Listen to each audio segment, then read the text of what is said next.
Hello. I feel like a boomer. All right, hold on.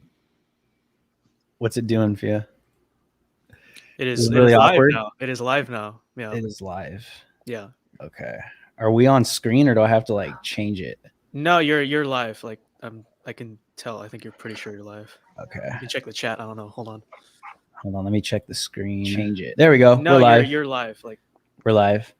What's going on, everybody? We are here. Welcome to the After Hours. I have no idea how this is going to go. We're probably going to do some posts right now to try and push this on social media. I got a bunch of buddies with me, probably some familiar faces. We're just going to wait a little longer for people to get in here. I don't know where Kalen is. He has some kind of luxurious background with a grand piano in the background. If you guys know who Kalen is, I'll let them introduce themselves, guys. Just introduce to my channel. So we'll start with Kalen, and then whatever you guys want to do, and just whatever you guys do. Yeah, let me get some posts out. All right, guys. So thanks for joining the live stream. Super important stuff happening here. It's the first of many. Hopefully, if you don't know me, I am the co-founder of Scriber News, nonpartisan news outlet media company. I'm known for covering the 2020 BLM Antifa riots. I still cover that stuff from time to time, and just keep plugging away and getting the truth out there as I can with my mediums. Last year, I was so effective on Twitter that Twitter had to put a permanent sensitivity filter over my entire account, so I can no longer share media that goes viral because, well, it's got a sensitivity warning over it, even if it's just a picture of a nice little puppy. So that's me. That's what I'm doing, and I'll pass the mic off over to Vince. Hi guys, I'm Vince Dow. I'm Vince Dow. I'm like a 18-year-old conservative commentator, social media influencer, and one of the founders of the American Populist Union, which is a nonprofit that's designed to basically stand for America First values, in short. And that's about it. I mean, I make YouTube videos on here. I have some content on Instagram and Twitter, and that's basically what we have going on. Right on. Vince, stoked to see you guys. My name's James Klug. I'm a content creator on YouTube, Instagram, etc. A Newsmax correspondent. I'm known for my man on the street videos. I'm also known for my incredibly good looks and humility. So there's that as well, you guys. I'm happy to be here with all of you. All right, guys. Like, I wanted this to be as chill as possible, but we have some pretty serious stuff going on. I wanted to just kind of like pick you guys' brains. We have mandates, right? We saw what's going on in California. There's like little uprisings, not little. I don't want to like play it down, but we're seeing uprisings in New York. We're seeing this fully roll out. And it's crazy because you look at the border, right? Like over these past few days, thousands of illegals pouring over into the country, none of them being vetted, none of them being required for the jab, right? Even they asked Jen Psaki, like, so you're saying that these illegals don't need the jab? And she says, correct. Like, it makes no sense. Let's talk about it, guys. What are you guys thinking? Whoever wants to go first. Well, I think that's really the whole point. I mean, a lot of folks on the right have been like, "Oh, where's Kamala? Where's Joe Biden on this matter? Don't they care?" Absolutely, no, they do not. I mean, they care about power. They care about control. The open border helps them in every way, shape, and form. I mean, what classroom nowadays doesn't have or isn't just like completely overwhelmed when it comes to a public school? Let's say LAUSD in Los Angeles, right? They want more school. Yeah. They want more money for schools. All of this stuff, bringing in 200,000+ people per month makes it worse. And that just gives them more ammunition to say, well, we need more money now. It's literally just to feed their base, show the world, oh, look, well, we're the party that gives more money to schools. Well, you're also the party that's overwhelming the school system. So I think it's pretty telling who they really treat as like the real American people, or at least who they want to eventually become the American people, versus the way, you see them treating like the actual people that live and work here. One thing I did want to bring up about the mandates is that I think, obviously it was last week or about 2 weeks ago, you saw Joe Biden mandate the Department of Labor to require either vaccines or like weekly testing for any employer over, oops, sorry. Any employer over like 100 employees, I think they said, and I'm disappeared. Give me a second. I'm just gonna change this. Vince has disappeared. Yes, Vince has disappeared. He's so based for freaking change it over YouTube. Yeah, Yep, yeah. yep, He was on a good one though. They're He was on censoring a good me, one, though. I was talking about vaccine mandates, and it was just like, yoink, get out of here. It's true. It's true. So what I was saying was that, you see these mandates on private companies, and I think one thing the right is sort of getting wrong about this entire situation is sort of framing it as an issue of the rights of private companies, because that's the main thing you've heard now in response to all these vaccine mandates is, well, it's you got to protect the right of private businesses to basically run their own show. What I think people miss is the fact that the reality is the vast majority of major corporations and major employers in America were 100% down with this. Had Joe Biden not enacted any type of mandate, they would have enacted their own mandates anyway. Many of them already did. And when you consider really how just money and corporate power works in politics, I mean, ask yourself the question, do you really think that the federal government would have enacted this without not first talking to most of America's major employers, Walmart, Amazon, all these people, and said, hey, are you cool with this? And I think the reality of the situation is this is something that most corporations actually wanted, and that's why it was allowed to take place. So I think really what we should be framing this as is less so an issue of, is it the government or private companies? Because look, private companies, you may have even dealt with it if you're an employee watching this stream. I think many large private companies in America are equally willing to do it. So really what it should be seen as a battle of is not the government and private business, but more so, I would say, the American regime versus those that simply don't want to comply, right? Those that just don't want to go along with it, and understand that I think the regime has allies in corporate America and the media and all this stuff like that. So one thing to say about that. You know what's crazy? Did you guys see BLM in New York today? Did you guys see that whole story where apparently someone from I think it was 3 black women went to a restaurant and they ended up getting in a fight, right? Yeah, they got the hostess. They had their vaccination papers, so they let them in. But apparently there were 2 other men that they tried getting in after that didn't have their vax papers. So they assaulted the hostess. And then so today they came back with Hawk Newsom. You guys all know Hawk in Greater New York, BLM chapter. He came back to New York with all the BLM people. They're probably still there right now, seeing it all over Twitter. They came back with a whole host of them, and it's just interesting to see BLM. They make everything about race, right? They're saying that they're being discriminated against, that the reason they were refused service was because they're black. It's the same thing always, right? It's the same narrative that you hear from these people. But it's interesting at the same time because Hawk Newsom's on Twitter and he's speaking out against the jab mandates. And it's like, you got to ask yourself, like, what did you think was going to happen? Like you align yourself with these corporate elites. You align yourself with like these deep state freaking juggernauts, right? You allow yourself to be used by such powerful entities. All of 2020, we saw that. You guys saw the riots. You covered them. But now it's like the authoritarian left is turning around. It's crapping over everyone that thought that they were on the right side of history. And I want to go to Vince's point. It's like, I think a lot of people think that this is a left or right issue. And I think a lot of people think that if you're even on the right side of politics, sometimes you somehow get a pass. We see this on the right too.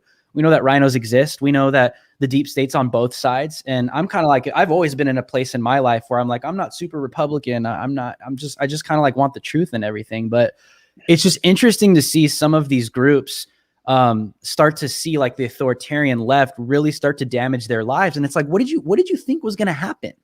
Like, who do you like? The majority of the black community doesn't want the jab. So what did you think? How did you think this was going to unfold? You think that they were going to get a pass? You know what I'm saying? I was actually thinking about this recently too. I was talking with, I think, like Lisa Reynolds about this, and we were saying, if we were the left, we would have leveraged this and been dishonest about the conversation, which they are very effective at. We would have said, you would have looked at the same thing that they do with police, right? There's laws that are created disproportionately affect minorities. Well, in this case, these vaccine passports, we all know they're disproportionately affecting minorities when it comes to the Latino community as well as the black community. I think black community in the United States overall, over the entire United States, I think is just a bit over 10% vaccinated. I could be wrong. Those could be slightly old stats, but it's still the basic point still holds true. It's disproportionately affecting minorities in this country. And I was thinking, I mean, what if the right was just decided to be somewhat dishonest? Because I don't believe it's a racist policy. I'm sure you guys don't either. However, if we were the left, we would have said, yes, it's a racist policy because it's disproportionately affecting them. And I wonder if it would have been effective. Probably not. I think really I think the truth is, whenever it comes down to what the right wants in this country, we're just wrong, and the legacy media and the Democrats are right. I mean, that's really what it comes down to. And in this case, we're seeing minorities saying, "Well, hold on, screw this. This is not good." But the mainstream media and the left has done such an effective job at painting this picture that it's just a bunch of white redneck Trump supporters that don't want that jab. It's just not the truth. And I think that awkward moment starting to pop out. I mean, we're seeing that here, especially with Black Lives Matter protesting this going on. I mean, I don't know, Drew, potentially you would stand side by side with these people today. I know Kaylin has something to say about this, because the other day, Kaylin, what did you say, Kaylin? You tweeted, you were like, there's some things that I agree with Antifa on, right? Or what did you say? Okay. So you actually saw that. So listen, like, all right, listen. So okay. I honestly, is he just trying to get his Twitter account back? Yeah. So what's going on? That's exactly right. There you go. I didn't think that anybody saw that. And the issue is that when we see the convergence of like corporations giving us conveniences and we trade our freedoms for that, and then you see the government sort of pigeonholing us into that direction where we're losing our freedom slowly. You kind of like look at Antifa and you go, I feel like they have this whole civil disobedience, rebel thing, wear black, don't get caught. Like, how many of these guys are actually getting caught when they're not making mistakes? If there's a ton of those guys out there, I feel like they're kind of doing something right. And so when I see them organizing, I go, the right doesn't do this. And we won't even talk about what happened in January, because the right doesn't know how to do that. In my opinion, the right has no idea how to do what happened in January.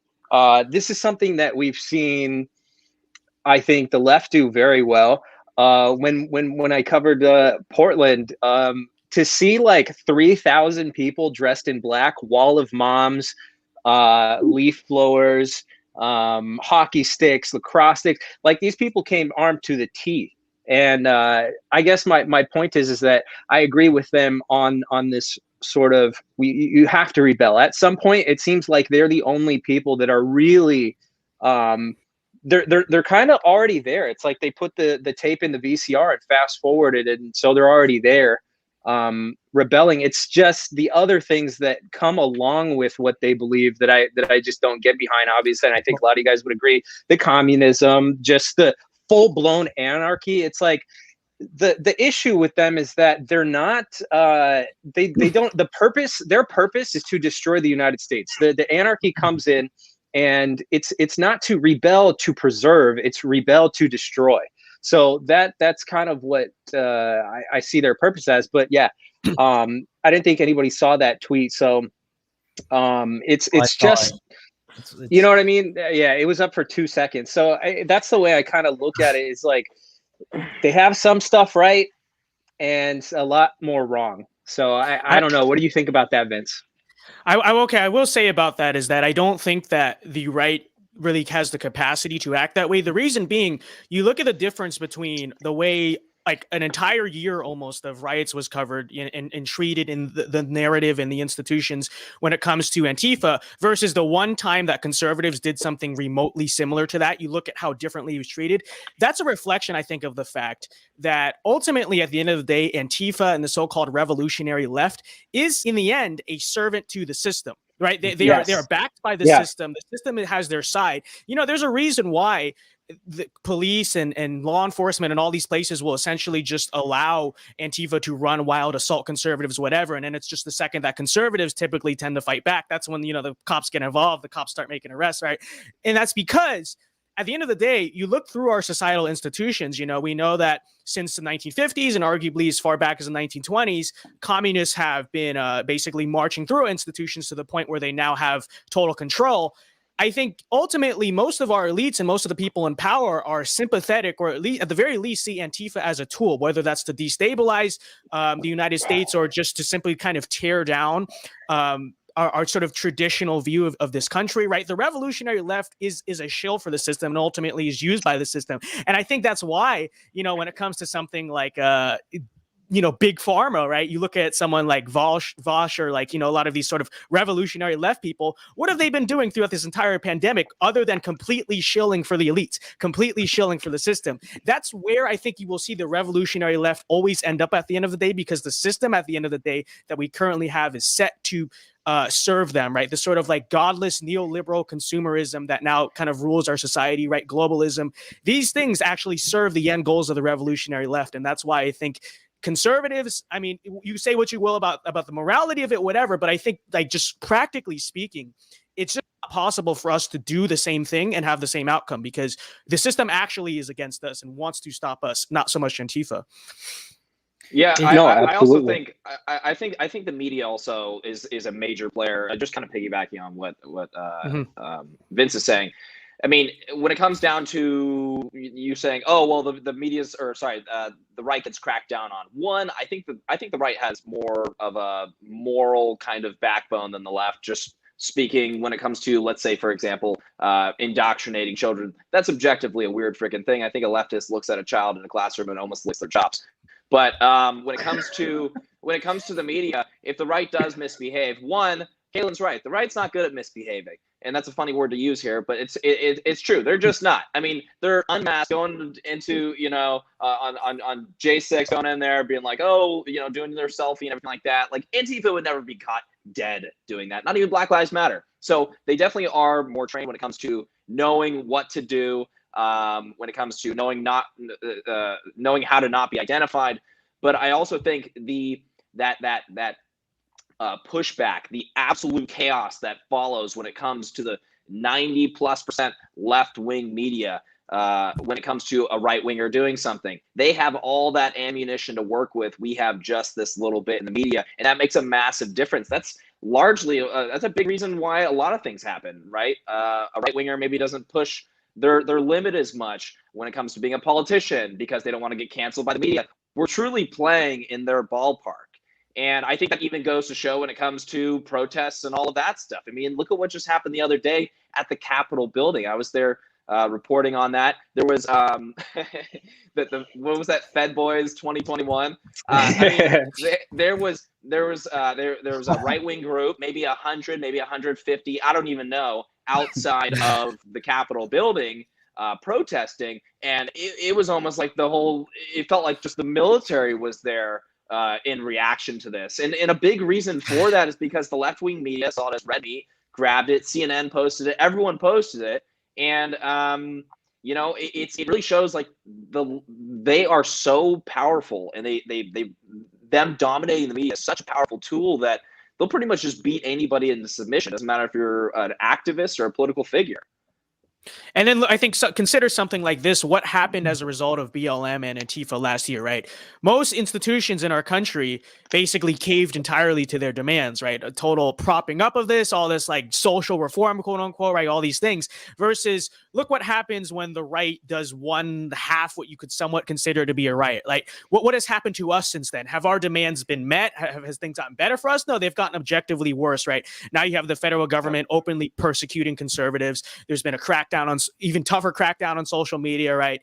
All this stuff, where Trump and Trumpism is deemed now as like insurrectionism, whatever it is. Like things have objectively, I think, gotten worse. And say what you will about that day, but I think it's clear when you look at how things have gone since then that things have gotten worse for us as a result of it. That's not true of whenever the left does stuff like this again, because the system exists to serve their ends. The system exists to destroy us. So I think you have to sort of approach things with a somewhat different strategy when you consider who has the systemic institutional control and who doesn't. So, one thing that I've been talking about with a lot of people, and it's an unpopular opinion, so people on my channel know, like, I don't care. I really don't care. If I want to criticize Trump, I'll criticize Trump too. He's not God. He's not Jesus Christ. But I think what we have been seeing recently, I think up until now, he's changed like his tune. But I think it's not beneficial for Trump to be silent so much on what's happening with the vaccine mandates.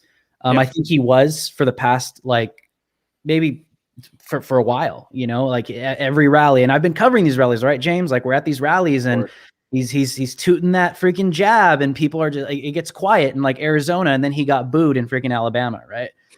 So now I think he's starting to get more aggressive, but I think honestly, guys, I don't know what your opinion is on this, and I just wanted to have like an open conversation. I think one of the top issues for the probably the midterms going into the 2024 presidential election will probably be the jab mandates. And I think if Trump was wise, he would get very aggressive against them, kind of like what DeSantis is doing in Florida. But this is something that's, I mean, even with the Project Veritas video that just dropped right now, like this is something that has BLM, okay, going like protesting against. And I want to keep driving that home because I know a lot of people watch this stuff, and there's a lot of leftists that watch me, just so you guys are aware. So if you want to say something to like really red pill, like do it, right?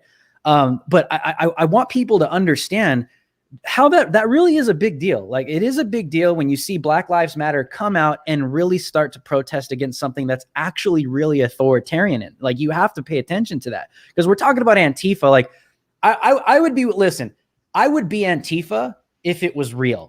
I think every single one of us would be an anti-fascist. Like if there were really Nazis trying to take over the United States, like I'm talking World War II, like just straight up allegiant to Hitler, like real Nazis, bro. Like I think I speak for myself, right? I would be real.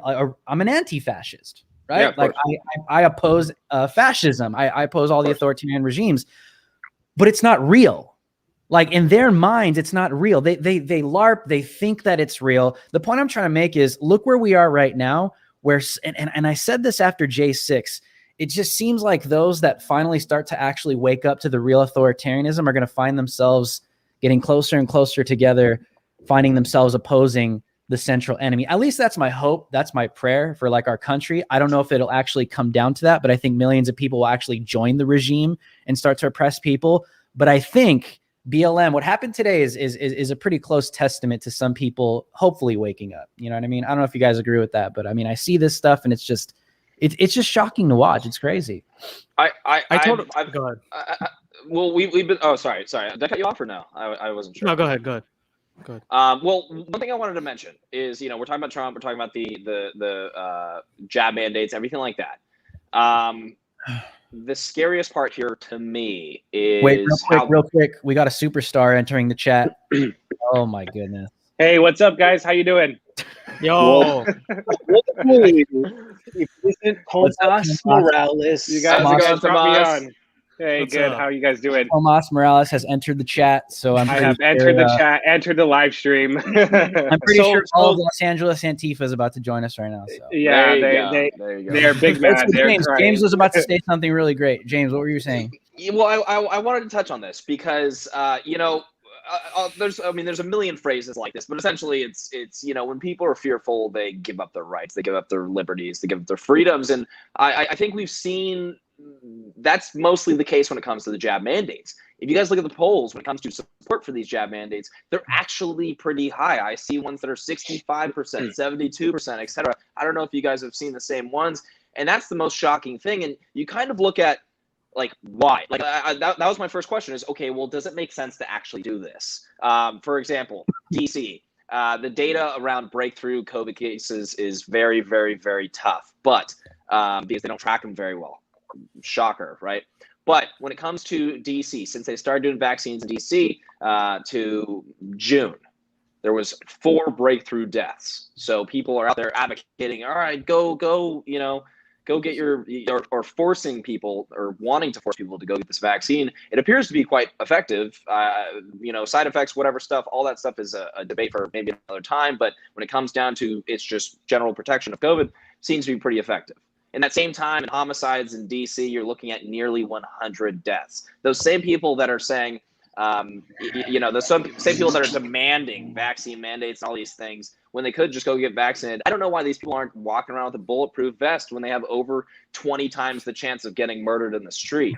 It's getting down to a point where it's so low that the argument is getting so bad. And it's such a low chance of dying that the argument is so bad. If you want to make the personal choice to not be vaccinated, you do you. And if you want to be protected, great, go get your jab if that's, you know, if that's what you want to do, and move on with your freaking life. This whole excuse of we can't move forward till everyone gets jabbed, it's an absolute lie. It's not based in any reality at all. It's insane. So anyways, that's what I want to say.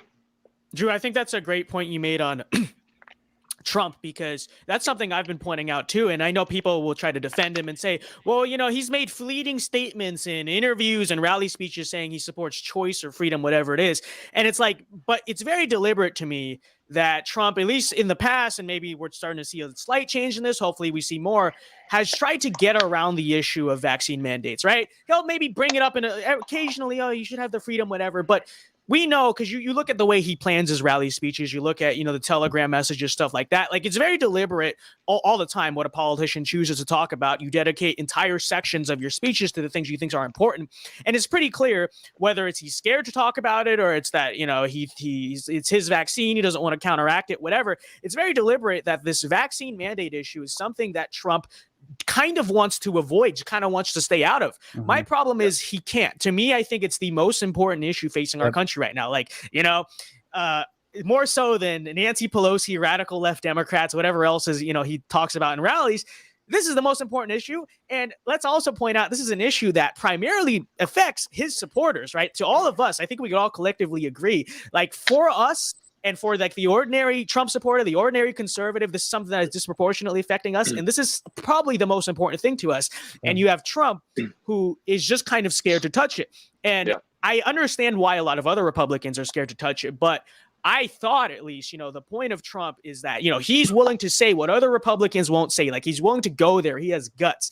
And to me, it's like, you know, I still support the guy, but I don't know so much that, like, he's really showing the old guts he used to if he's going to ignore this issue because the media is going to, like, be mean to him or whatever. I mean, dude, you're already deplatformed off of all the social medias. Like, how much worse can it get? I would say just go for it. It's kind of pretty disappointing, I think, that he hasn't really took a firm, dedicated, resourceful stand against this stuff.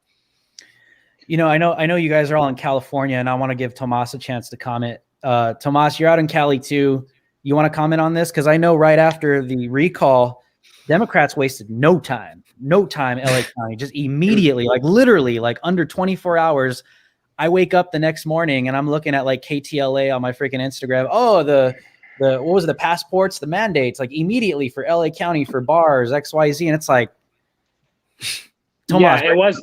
Yes. So it was really immediate, but I just want to say really quick. So Trump in July had a Trump rally in July, and it was an election integrity rally. Now, someone went on stage. You were actually there, Drew. Someone actually went on stage, and someone said, "We are here today to gather because Trump, you know, got the vaccine out in record time." Absolutely no one clapped. The guy actually got booed for it.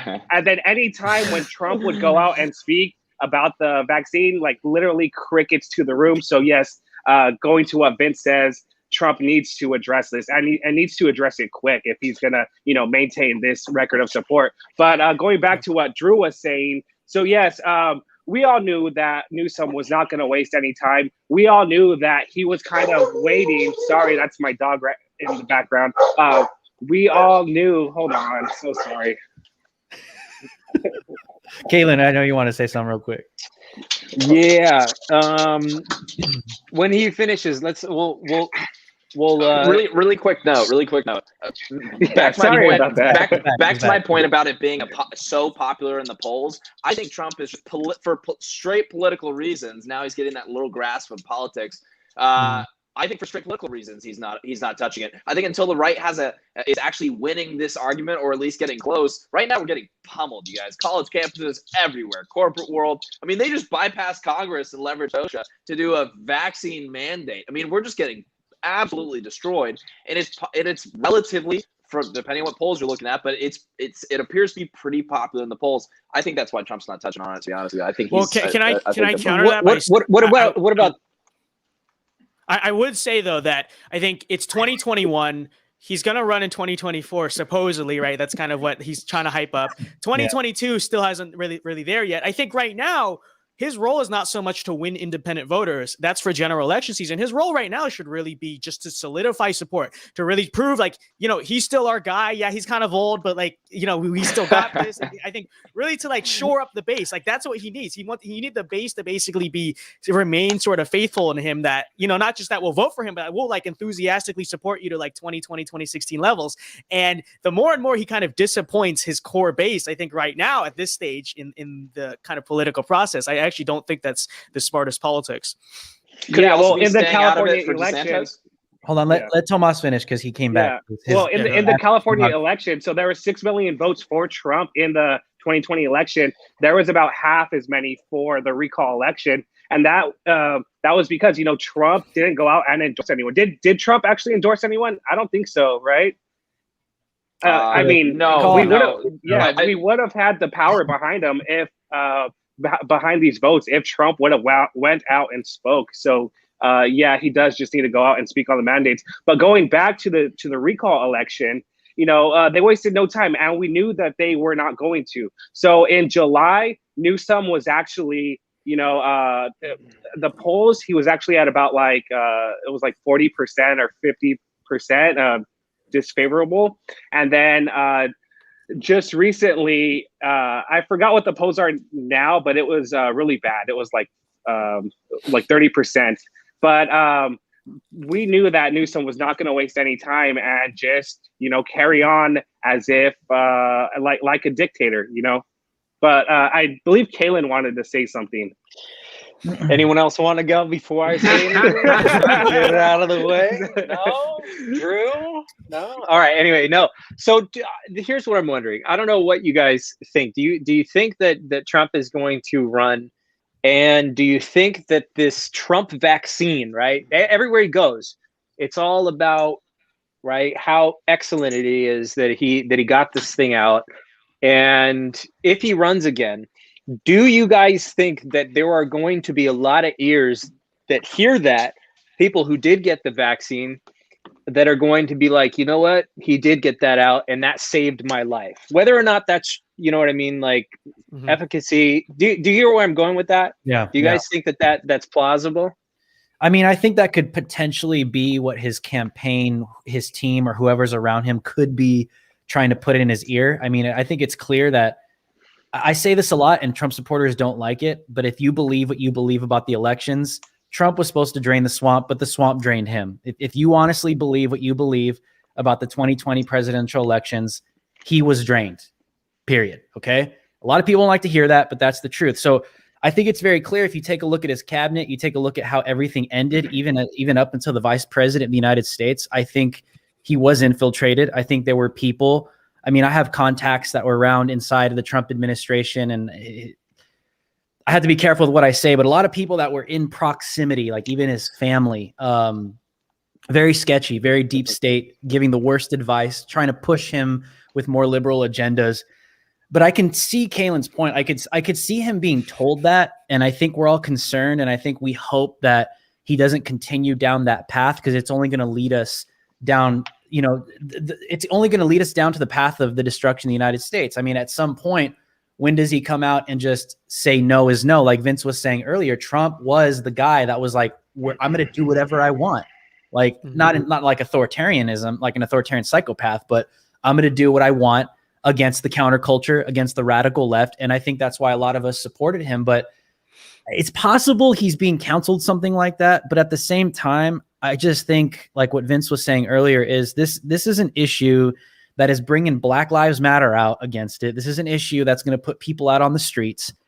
This is an issue that is going to destroy America from within. People are going to be out on the streets. They're not going to have a job. They're not going to be able to work. It's like the infrastructure of the mark of the beast. It not is the mark of the beast. It's the infrastructure. You can't work. You can't tap into the economy. You cannot survive. Like I totally agree with Vince. Like this, for me, if I was in Trump's camp, this is the top issue in the United States of America right now. Because you look at the world, you look at the mandates in different countries, people, you look at France, you're taking a look at all these videos coming out of Australia, and the list goes on. That's coming here. And does it really have to get to that point here in the country, or can we prevent it? What do you Yeah, think? so we're seeing an increase in states' rights. So we have a tale of two Americas right now. So we have headlines where we have people in New York who are getting kicked out of restaurants. We have the mandates that are looming over our heads in California, where all of these workers and if you want to go and patron, restaurants and bars, you have to be vaccinated. At the same time, we have places like Texas and Florida where if you do these exact same measures, you will get sued and you will get fined. So we are seeing the divide just grow wider. And it's just really going to be a tale of states' rights versus federal government. And that's just kind of where we are trending as a nation. So it's either do we stay and fight here in California, what is left to fight, or do we just go to these battleground states like Arizona, like possibly Utah, like the Rust Belt, and fight for what we think is right as a country, or do we stay in these, California, in this California hellhole here? Well, I think that. Sorry, go. I think that highlights thanks. I think that highlights a very interesting thing I've sort of been thinking about recently is, the focus for conservatives when it comes to politics is always like, who's going to run in 2024? Who's going to run for Senate? Who's going to run for Congress? But when you really kind of break this down, I think it matters more so who is running your states than who's running the federal government. Because I hear the argument often for maybe like Ron DeSantis running in 2024 is, he's very effective. He's good at like getting stuff done. And that's why he should run for president. But do you really want someone like that, who generally speaking is actually pretty effective legislatively, to be stuck in the gridlock of federal government where they're not really going to get much stuff done? I mean, as much as Trump tried, we could admit like the gridlock of Congress made it very hard for him to get things done. And ultimately, what do you notice, I think, a bigger difference in your life? Living in California versus Florida, or living in the same state, but now Biden is president versus Trump being president? You obviously see the difference on that state level. And so I think actually, if we really got really wise about this, what we should do as a strategy for the next 20 years is to put our most effective, most bold, most willing to act politicians, not run them for president or for Congress, but run them for governors. Because imagine if we had a Ron DeSantis or better, right? Preferably even better in the vast majority, if not all, the red states. America overall would feel like a very different place. You would actually have places you could go where you could feel like, you're actually living in America. But you actually look at most of the Republican governors in the country, actually break it down. Most of them suck. I mean, most of them are utterly atrocious. It's like when Greg Abbott is a top 3 governor, arguably in the country, you have problems. And so I think that if we got serious about politics and got serious about what we want our country to look like, why not run these people in these red states where they can actually get stuff done and actually change your life, versus the federal government where admittedly, not a lot gets done. Vince, so glad you brought that up. That's been my stance when it comes to who should run in 2024. People are saying Ron DeSantis. A lot of people believe that he's trying to run. That's why Biden's on the offense when it comes to going after the state of Florida, even if that means more people dying. Now, I think another 4 years of Trump. He's not perfect. We've already discussed a lot of these things. He's been disappointing in many cases, right? I mean, we could talk about General Milley. You know what I mean? Like there's a million things that he screwed up on. However, I do think another 4 years would actually allow some time for more America First candidates to kind of get seated in local, state and local government. And when it comes to Ron DeSantis, he's a young guy. He's got time and he can still absolutely run later on. But for now, 100% Florida, the state of Florida needs him. And I'm sure there's many people in Florida. There's probably people that are listening to this saying, yes, we do not want to lose him because he's standing up for us. Vince Dow. That is a huge point. I really do. I really do think you almost kind of have to sacrifice someone to be president and shoot for that if you want. It'd be awesome to have kind of a gridlock situation in Congress if there is a Democrat as president of the United States, but really going after the state level. And then to Tomas's point, Tomas, this is always a bummer for Californians to hear, but we have more Republicans than any other state in the United States. We have our population's over 40 million in California. We have millions of registered Republicans, and I tend to lean on it's more effective to be a purple or red state.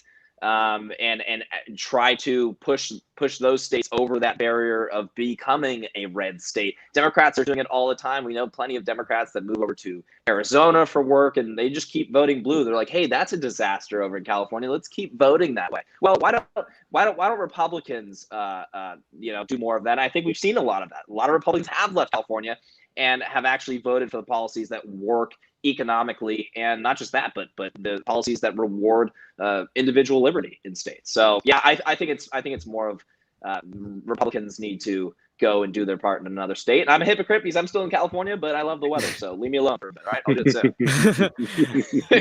I think that's the perfect thing about Trump too. Like, does he have some kind of shortcomings? I guess when it comes to like politics, legislation, he's not really a politician, sure. But what he does very well is he's the leader of a national movement. So imagine it. He's sort of he's like the spiritual leader, kind of the ideas guy of like the figure we kind of all look up to nationally. But then on the state level, you have guys who are like just really getting that type of stuff done that Trump can't get done in Congress. It's a good model, but nobody really thinks about this because we all tend to think very big toward the middle of everything. So everyone run the best guys for president rather than keep the best guys kind of down here.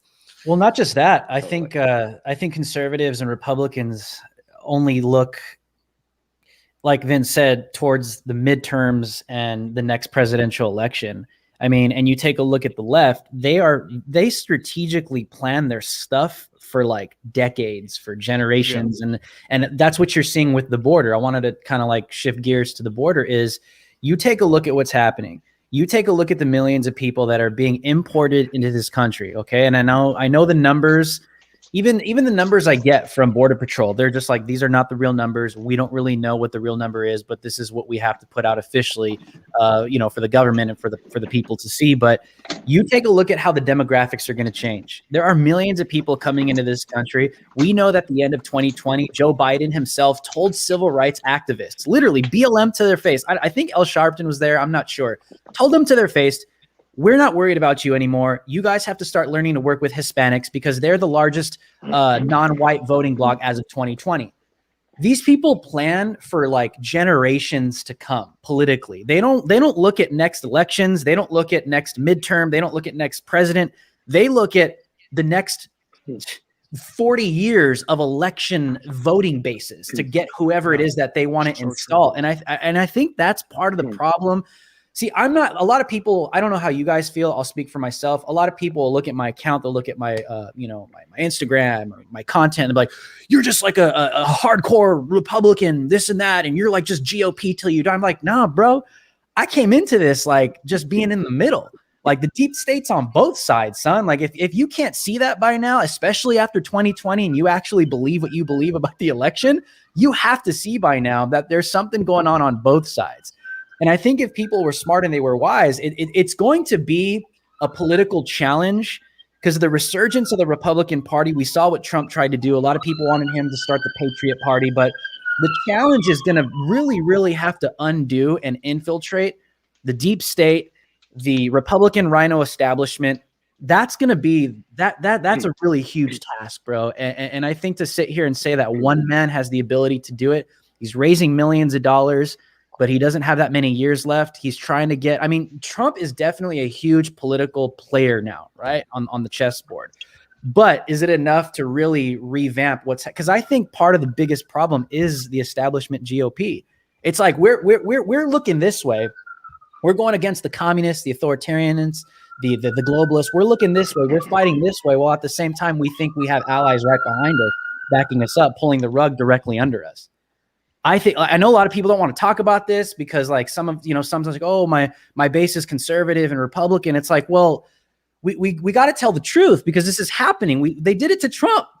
They literally, like this is what we're facing. And it's hard to fight on both fronts. At least for my experience, that's what I'm experiencing all the time. Because whenever I come out and say something that like criticizes the establishment right or the deep state right or some kind of Republican or whatever, the first people to immediately start unfollowing by the hundreds and get all like, it's not leftists. It's like these conservatives that don't understand what the hell's really going on. It's like, I don't know what to say at this point. I don't know how you guys feel that way, but like, I definitely agree with that. I think also though, the lack of like a backbone with a lot of Republicans, and I already brought up this point, but I'll touch on it just really quick again, is we are playing in their ballpark. Do you guys think for a second, or does anybody listening think for a second, that if Republicans were doing something as reckless, which I mean the left loves it, but as reckless as leaving the border wide open, 200,000 plus people coming, just walking straight across, doing something as reckless as that would even last a week if the media was 90% right wing? And kudos to everyone here for getting involved and speaking your voice, and hopefully people that are listening can get involved as well, because really until we control the narrative of the country is when this stuff can actually change. I mean, this is unbelievable. This has been happening for months, and if this was happening under Donald Trump or anything like that, it would be sound the alarm. And it was actually happening a little bit under Trump, and it was sound the alarm, headlines, because that was just red meat for their base. Unfortunately, we don't have the same fighting power as the left does, honestly. And I think that really does have something to do with the right just not having as much of a backbone, because you just get wrecked. Yeah, so this kind of has to tie in with everything that you guys are saying. So the GOP and the rhinos in the GOP, run this country, and then the leftist media also runs this country. So back when there was caravans under the Donald Trump presidency, we actually saw the government get shut down, and we saw the GOP do nothing about it, and we saw the leftist media just sound the alarm, and it was a complete catastrophe. Yeah, at the same time, right now, we have 12,000 immigrants, Haitian immigrants, under the international bridge in Del Rio, Texas. They're not getting, tested for COVID. They're being let in. The biggest controversy that I seen today was the whips, right? The whips. That was the biggest controversy, not the 12,000 plus Haitian refugees intent, possibly spreading COVID and being let in, and, so that just goes to show everything. Yeah. Real quick for the viewers, for those of you that don't know what Tomas is talking about. So obviously you guys heard about the thousands of Haitians pouring over the southern border in Del Rio. Border Patrol agents were deployed today on horseback, and they had their horse reins, and they were aggressively screaming at the Haitians to, not cross our border illegally at the river, at the RGV. And Vice News, the left, I think CNN ran with it. They took pictures of one of the Border Patrol agents on top of his horse pulling a Haitian, and you see the horse rein on the side. Just 100% fake news. The horse rein on the side, and they're running with this. Literally, the headline on Vice. Let's see if I pull it up. Let me see. I posted it earlier. The headline on Vice is literally that Border Patrol agents are whipping Haitian migrants at the southern border. Let me see if I can pull this up. Based, bro.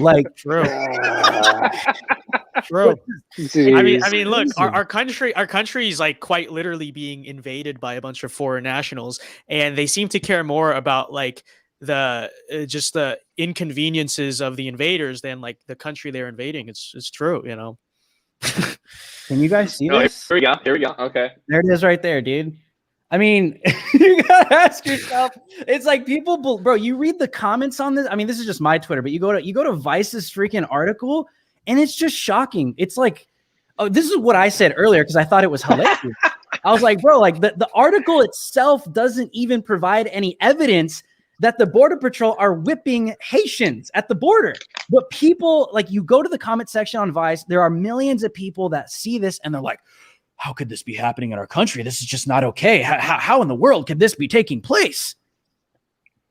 It's just shocking, bro. It's just so this screenshot is so ridiculous. They're just trying to they're opening a wormhole with this thing of 18 whatever, you know what I mean, where it's you guys look at this and you know what this looks like, you know what I mean, and they know exactly what they're doing. They're not going to be held responsible. They're not going to make any retractions, and if they do, no one's going to see it, and it's just going to get a whole lot of people riled up. This is typical. But this picture is ridiculous.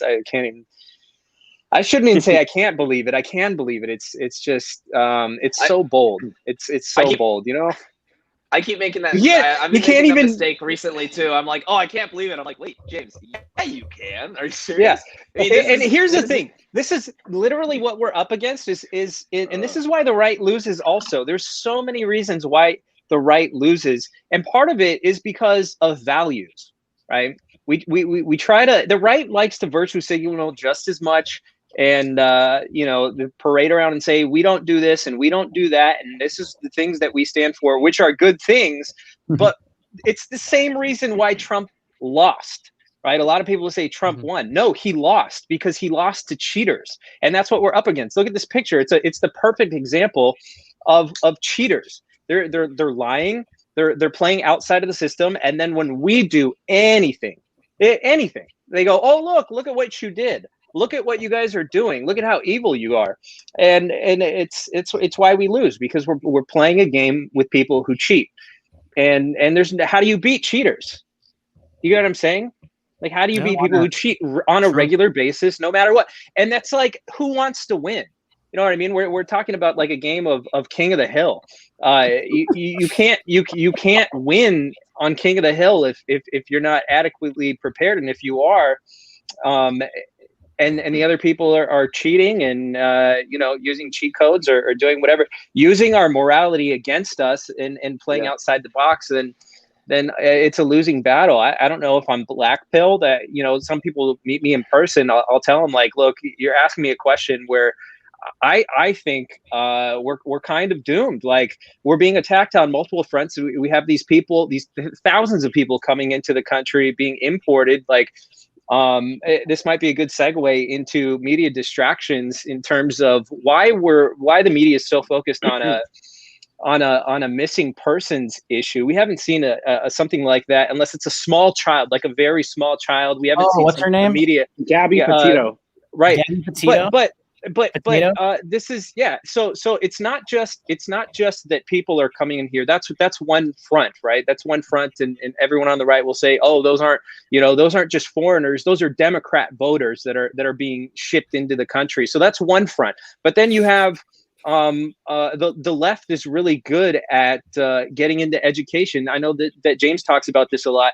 You got to get into education. You got to get into local politics, and kind of back to touching on what Drew was saying, is that the right really only cares about the big stuff for some reason, and they don't seem to really get involved to the degree that the left is getting involved at every single corner. Which is why, like for me, when going back to like mandates and stuff, I still have a regular job that I work, and I still am resisting at every corner with as much as I can, right? With mask mandates, but obviously Joe Biden came out with the 100-employee federal mandate, and so even my work, they're asking me, what are you going to do? And I'm telling them, look, what can I do? Because I really don't want to get this thing. I don't think I need it. I already had COVID, and I'm still here. And looking at all the data and things that we know, I just don't think it's necessary. But again, resist at every corner, because that's what can I do when we're being shut down? Every single person that tries to rise up is being shut down and silenced immediately. We can look around and remember who's not here, spreading information and getting people together and all that. They did it to the president, so nobody is basically exempt from these people. So we're distracted right now. Somebody on Twitter, Facebook, somebody on Facebook who I don't like, I think is a total idiot, asked the same question that I'm asking right now. Why are we why is the news cycle all about this missing persons case? Why? I don't understand. I mean, yeah, it's an issue, but this, you don't want to be insensitive. You don't want to be like, it doesn't matter. But is this national headline news? I don't really feel like it is. I don't know. What do you guys think? I think it's a local story that a lot of people are taken aback with. You know what I mean? Like, those type of mystery stories do really well on Netflix. I think I don't really know. Maybe someone else can talk that knows a little bit more about this situation, because I haven't been following it completely. I do think that these types of stories do really well on Netflix and all that stuff, and that's why I thought it was being picked up. Perhaps someone else could well, the story was pretty interesting. I think it just got picked up by like Anon Pop Twitter, because if you looked at the chatter underneath like the headlines on Twitter, it was just like all Anon Pop. So I think it just got kind of artificially grown, but who knows? But the story is pretty interesting. I'll give it that much. Like, I looked it up, the people do love a good mystery. It just Kaylin, seems can I weird. touch on your last point really quick? Can I touch on your last point? Yeah, Sure. Yeah. I wanted to bring up something because what you were talking about is so true.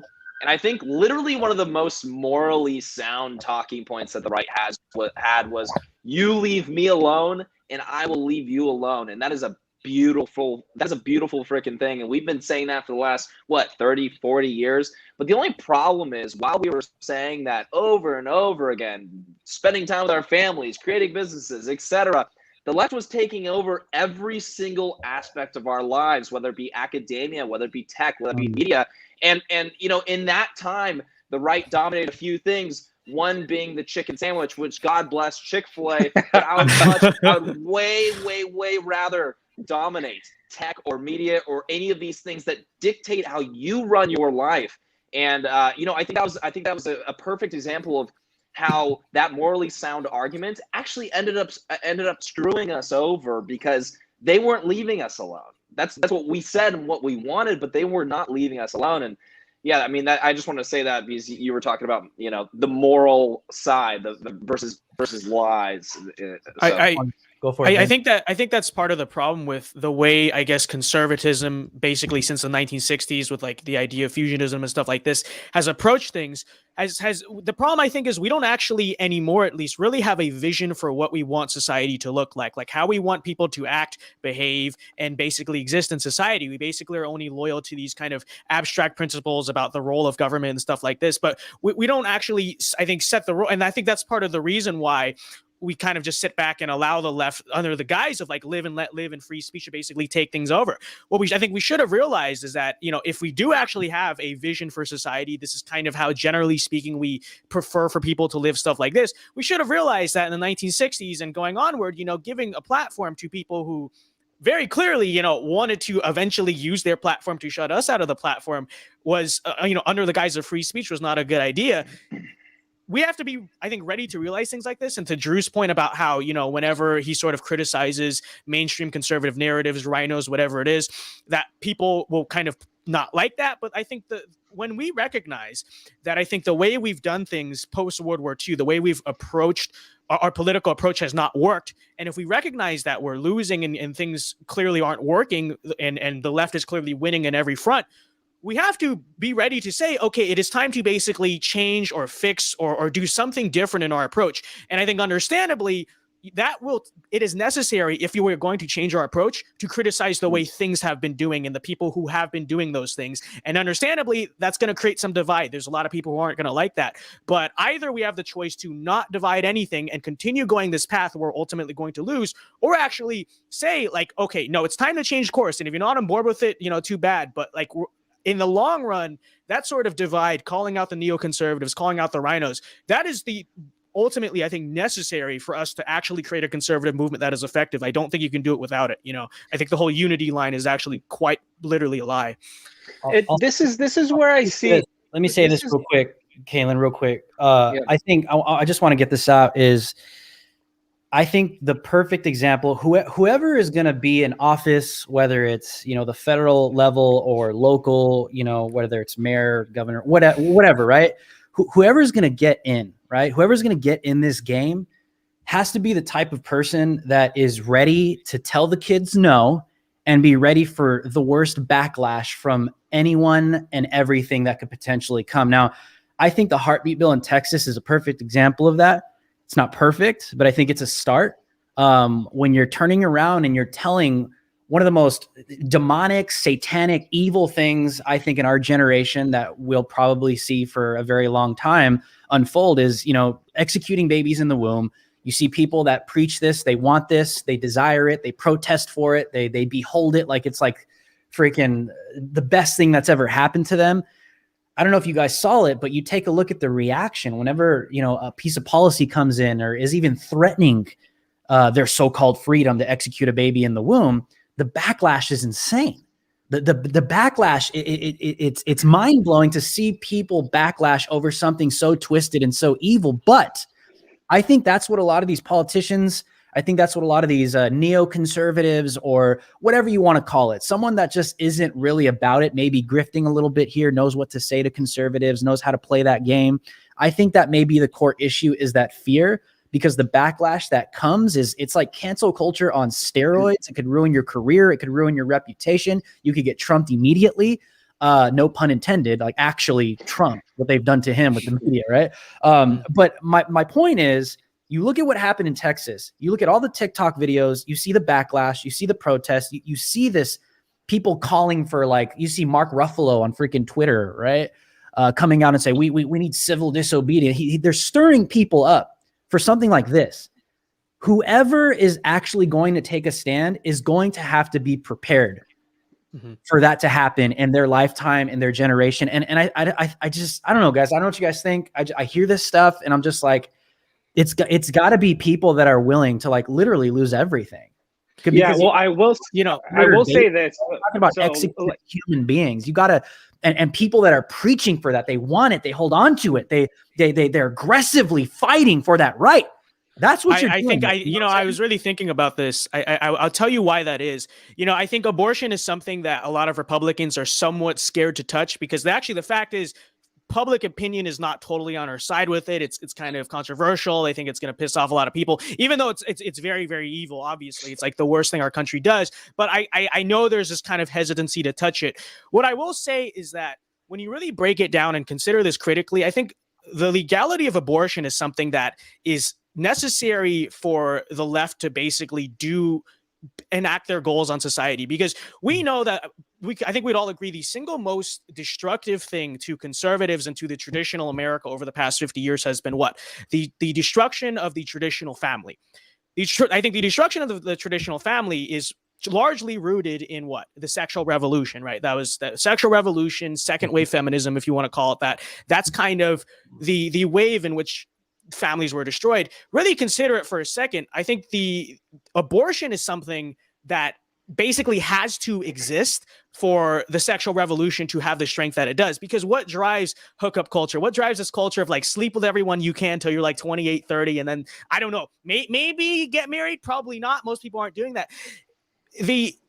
How many people, and I'm not saying it never happened, because it would never happen again, because, obviously people will always do that. But how many people you think would be less participatory in the sexual revolution, in hookup culture, if abortion wasn't essentially there as an option, right? As a way out? And how many new families do you think would have been started if that wasn't an option? People always say, well, you're just going to cause backwater abortions. You're going to cause all this stuff.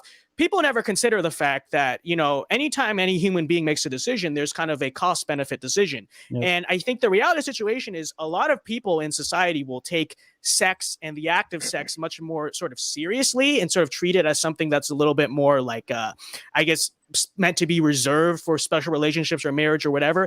If there wasn't just immediate backdoor, if anything goes wrong, if we screw it up, can just murder the baby like that. So I think that's why they're so violent against it, because they basically need it to have this domino effect to enact all of their goals. And I think that's why we as conservatives, even if it loses us a few votes in the short term, in the long term, you want to fix society, you got to restore the family. You got to restore the family, you got to get rid of a lot of things, but one of them is abortion. Arguably the most important thing you have to get rid of, actually. Yeah. What were you going to say, Tomas, earlier? Yeah, so I was just going to go on to your point, Drew, where you said where people have to lose everything to stand up for what they believe in. So lately, I went to OC Board of Supervisors. I've been seeing some Board of Supervisor videos trending online. That is where the fight is at. We have these families who are going up there and putting their life on the line, putting their faces out there and sticking up for their families. So that is a total white pill. I know Kalen, he said he was black pilled. It's not all totally black pilled. Go to one of these OC Board of Supervisors and you will see families, moms, grandmas, fathers, everybody putting their life on the line and sticking up and voicing their opinions. And these are fiery. If you go to them, they say they like Fed post IRL. I'm not going to lie. Some of the stuff is fiery, but some of it is also very thought provoking. And it's very awesome. And they are, speaking against the mandates. And I believe there was one after the Project Veritas bombshell for Gabriel in Northern California, who had the Antifa teacher. Even one of like, it was the Black Mother. That one was very good. So it just goes to show that people are recognizing that the left has dominated these institutions, and we have to take it back. And that's what they're doing at these Board of Supervisor events. Yeah, small W right there, actually. I think the right's not talking about that enough, or at least maybe acknowledging it. Maybe we are, maybe I'm not paying attention, but the right is actually that we are doing a great job, in my personal opinion, of making that first step. And that's when people say, like, oh, the world's over, the US is over. It's like, I don't even think we really joined the fight yet. So I think that's a great thing. There's a lot of progress happening at school boards, and parents are waking up. Excellent. Kudos to those parents that are doing that. Yeah. You know, I want to, before we transition, it's like you're seeing the demographic change and you're going to continue to see this. I don't think America is seeing it yet. These millions of people are going somewhere, bro. Okay. And they're going to be given citizenship. They're already in the United States of America. They want to change the voting patterns. And people ask themselves, I mean, because sometimes I'll still refer to what's happening at the border as like a crisis, but we all know it's strategic because I refuse to believe. I mean, I think Joe Biden is a vegetable, but at the same time, the guy knows exactly what's happening. He's been in politics for over 47 years. For us to sit here and think that Joe Biden doesn't know about the human rights atrocities that are taking place at the southern border with the criminal cartel and all of their operations, especially Kamala Harris, I personally refuse to believe they don't know what's going on. But I think the strategic move that they're making right now is all political. They want a controllable class. They want people that aren't going to ask too many questions. They want people that aren't going to cite the Constitution anytime the federal government is going to come over their head. They want people that will bend the knee. They want people that are just going to do what they're told. And they're importing millions of people from these third world countries because that is the prime type of person that you bring into a country like this to change the demographics, to change everything that you want, to bring in your social policies, to bring in your communist policies. These are policies. These are the very things that we're starting to see in real time. And listen, I could speak for myself. Hillary Clinton was going to do this in 2016. It was put on pause because of the advent of Trump. It's now unfolding right now in the United States of America. And I hope people, because I know I could see them in the chat right now. There's people that disagree. And I just want to say to you guys, I really hope you understand what's coming, because you're going to see the demographics shift. You're going to see the voting patterns shift. You're going to see all of this stuff change. They want the United States of America to look like downtown Los Angeles. The infrastructure, everything that's happening, they want people controllable. That at the end of the day, that's what they want. The authoritarian left is shooting just for that, and that's what they are intending to accomplish. I'll even say this. I would probably say that Black Lives Matter and Antifa at some point will become too uncontrollable at some point. They need desperate third world people that have absolutely nothing to live for because they don't have any power. They don't have any knowledge. Their education is way down low. They're not going to have constitutional education. They need people that are absolutely mindless. That is how they're going to continue to shift the demographics. And I'm talking to Border Patrol agents. I'm getting freaking text messages like every day that the numbers are not accurate. They're saying 200,000 in July or August. It's in the millions. It's in the millions. And we're going to see, mark my words, guys, in the next maybe 6 months, year, approaching midterms, people are going to start to see how this is going to start to change communities and demographics, especially with Section 8, what they're doing in California. They want people to start building more like little Section 8 homes. Have you guys heard about that stuff, Tomas? Or are you guys, because you guys are in Cali, right? I've heard of Section 8 housing. Like, I've heard of it, and just how it's pretty much just subsidized government housing that they go in. They have, low income people live there. But actually what they do here is in like the suburbs where I live is they will go out and rent hotels, and they will, ship all the homeless and have them live there, and they take it over, and then just like crime goes up, and you just see a bunch of random homeless people walking around with their baskets, and that's just how it works. But going back to the immigration issue, so before we would see, the left, we would see them cover their trek over here, right? So when we had the Hondurans coming over here, we saw the caravans, we saw all the Twitter videos. Where are the Twitter videos for all of these Haitian immigrants? Where are they coming from, right? So it is kind of ominous and kind of just weird how all of these Haitian immigrants just showed up at the border. So I don't know what's going on with that. Drew, I think it's a great point you made. It's quite a spicy point, but it's absolutely true one, which is that I think the end goal, first of all, I think the goal simply is just the globalization of the American population, right? Because the end goal of cultural Marxism is the establishment of basically more or less real Marxism, which I think first, in order to do that, you basically have to kind of destabilize and deunify a country. And so how do you do that? You make the population as diverse, quote unquote, as possible, make sure they share enough in common, this and that. But I think on top of that, it's just so true that what they're seeking is the importation of a very loyal voting base. One such reason that is, I think that here's an interesting point to think about. So Los Angeles County, right? And there were a few anti-vax, anti-mask mandate protests in LA. And I think some of you guys have been to them. So Los Angeles County is, I think, is a place that's like 60, 70% Hispanic, right? And the reality is a lot of this COVID stuff is not that popular in the Hispanic community, right? These are people who own businesses. These people have been hit very hard by it. And there were some Hispanics at these rallies, but you notice the majority of them that actually show up to these things are white. Right. Like that's actually something interesting to consider. It's like you're in a majority Hispanic place. A lot of Hispanics are against this, but the people protesting are white. That's to say that I think it's an interesting cultural phenomenon to recognize that in other countries and in sort of immigrant cultures, compliance to the ruling class, to the system is much stronger. Right. And that's to say that the sort of sense of American defiance, American liberty, like, no, we're going to go out there and protest. This is not okay. Don't tread on me.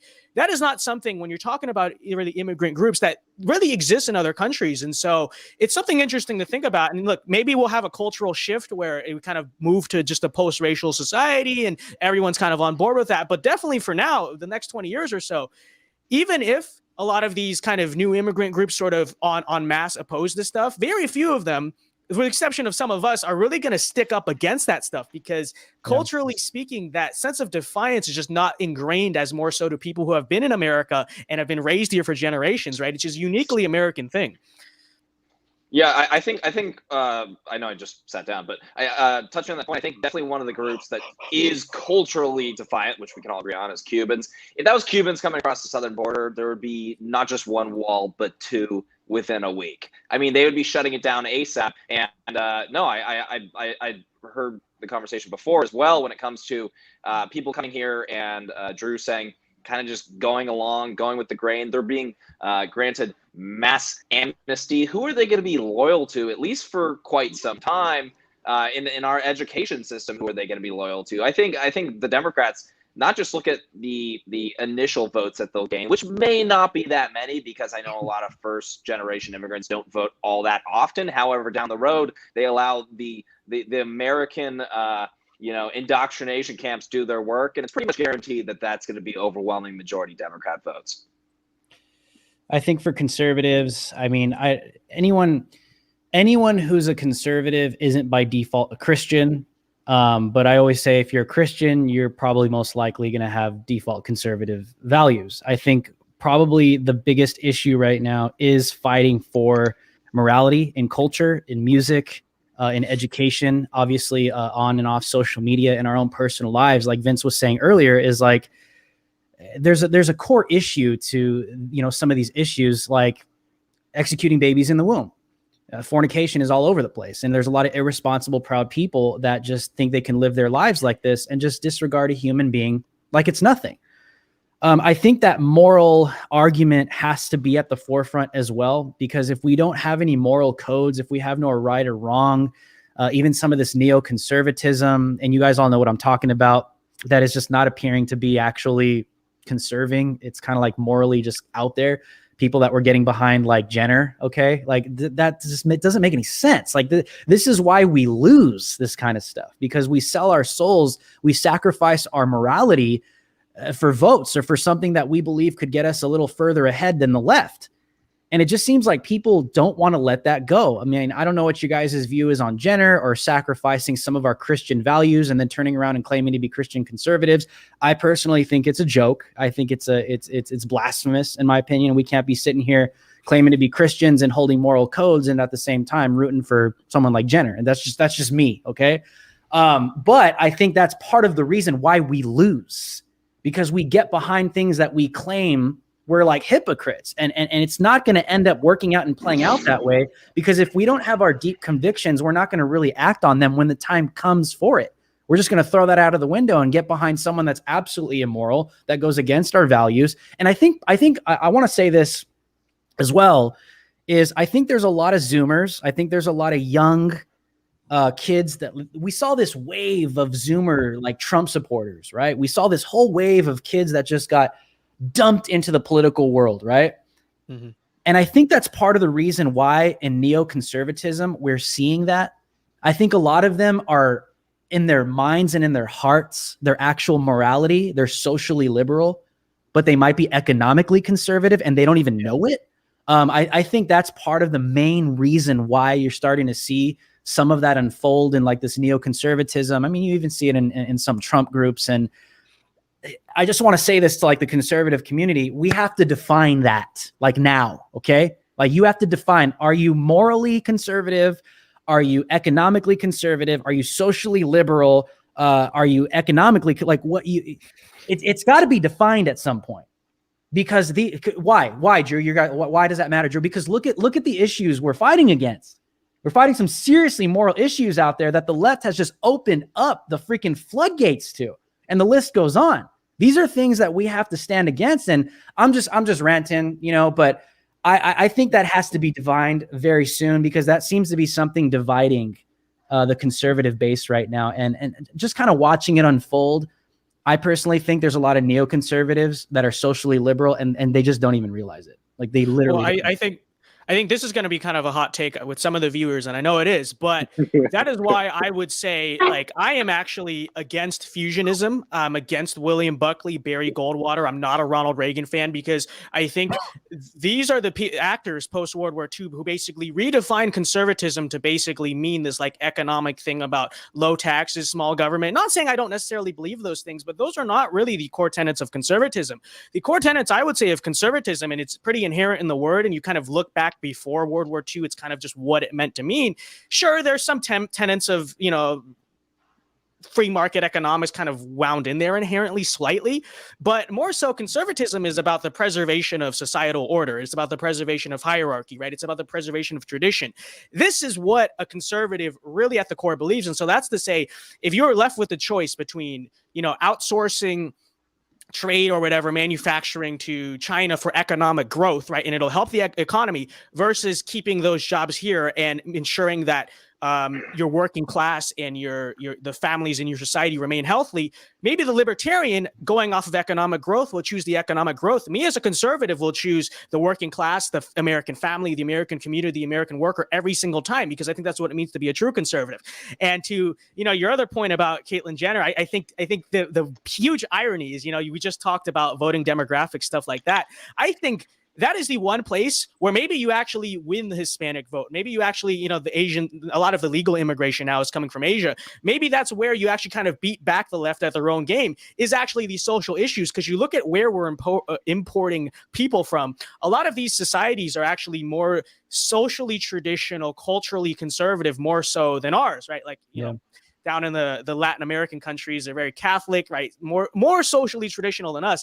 And so maybe use that. But you actually look at the economic policies of these countries, right? The societies they're coming from, they're not really like small government in philosophy, and the polls show this, right? But where a lot of these voters, we could win them potentially. I'm not saying we will, but potentially is the social issues. And what do? We abandon these social issues for the economic issues and totally kill ourselves with the changing demographics in reality, right? It's interesting to notice. I agree. I think it's. People think you're falling asleep in the chat, Kalen. So you got to wake up and stop yawning.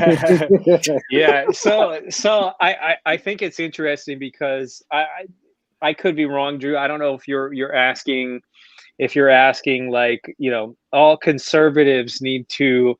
This is where it leads. Like, we all need to be defined in one ideology. We all need to decide what exactly we want. Vince, we're talking about these Western values and how the economic stuff isn't the biggest issue, but really everyone coming together. And so I think when the left hears this sort of conversation happening where, you know, the right's talking about, well, we're divided, we need to come together, that's when their alarms start going off. And what are they thinking? Fashion. Well, yeah, exactly. Yeah, we'll exactly. let them. We're not fashion. But that's what I was saying earlier, is like, we got to be prepared for who cares at this point. They're going to Well, call us that anyways. We're already all fascists in this. Yeah, they call us fascists, single white one of us. supremacists, all of that.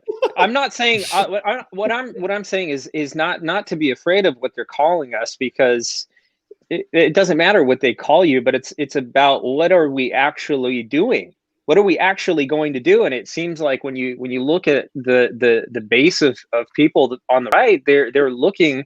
Vince kind of mentioned it earlier. Like, we got this one guy, and that's all they hear. They go, oh, they've got the one guy, and they all kind of are following behind that, and that's where they're seeing this whole authoritarian thing come from, I think. And it's kind of weird too when you have people on the right looking at Antifa going, oh, they're the fascists, and it's like, I understand that they're doing things that are in line. There's some elements like of suppression of media and the violence for political gain and all that stuff, but like they're not are they really picking one guy and putting him up above everyone else? They hate Joe Biden.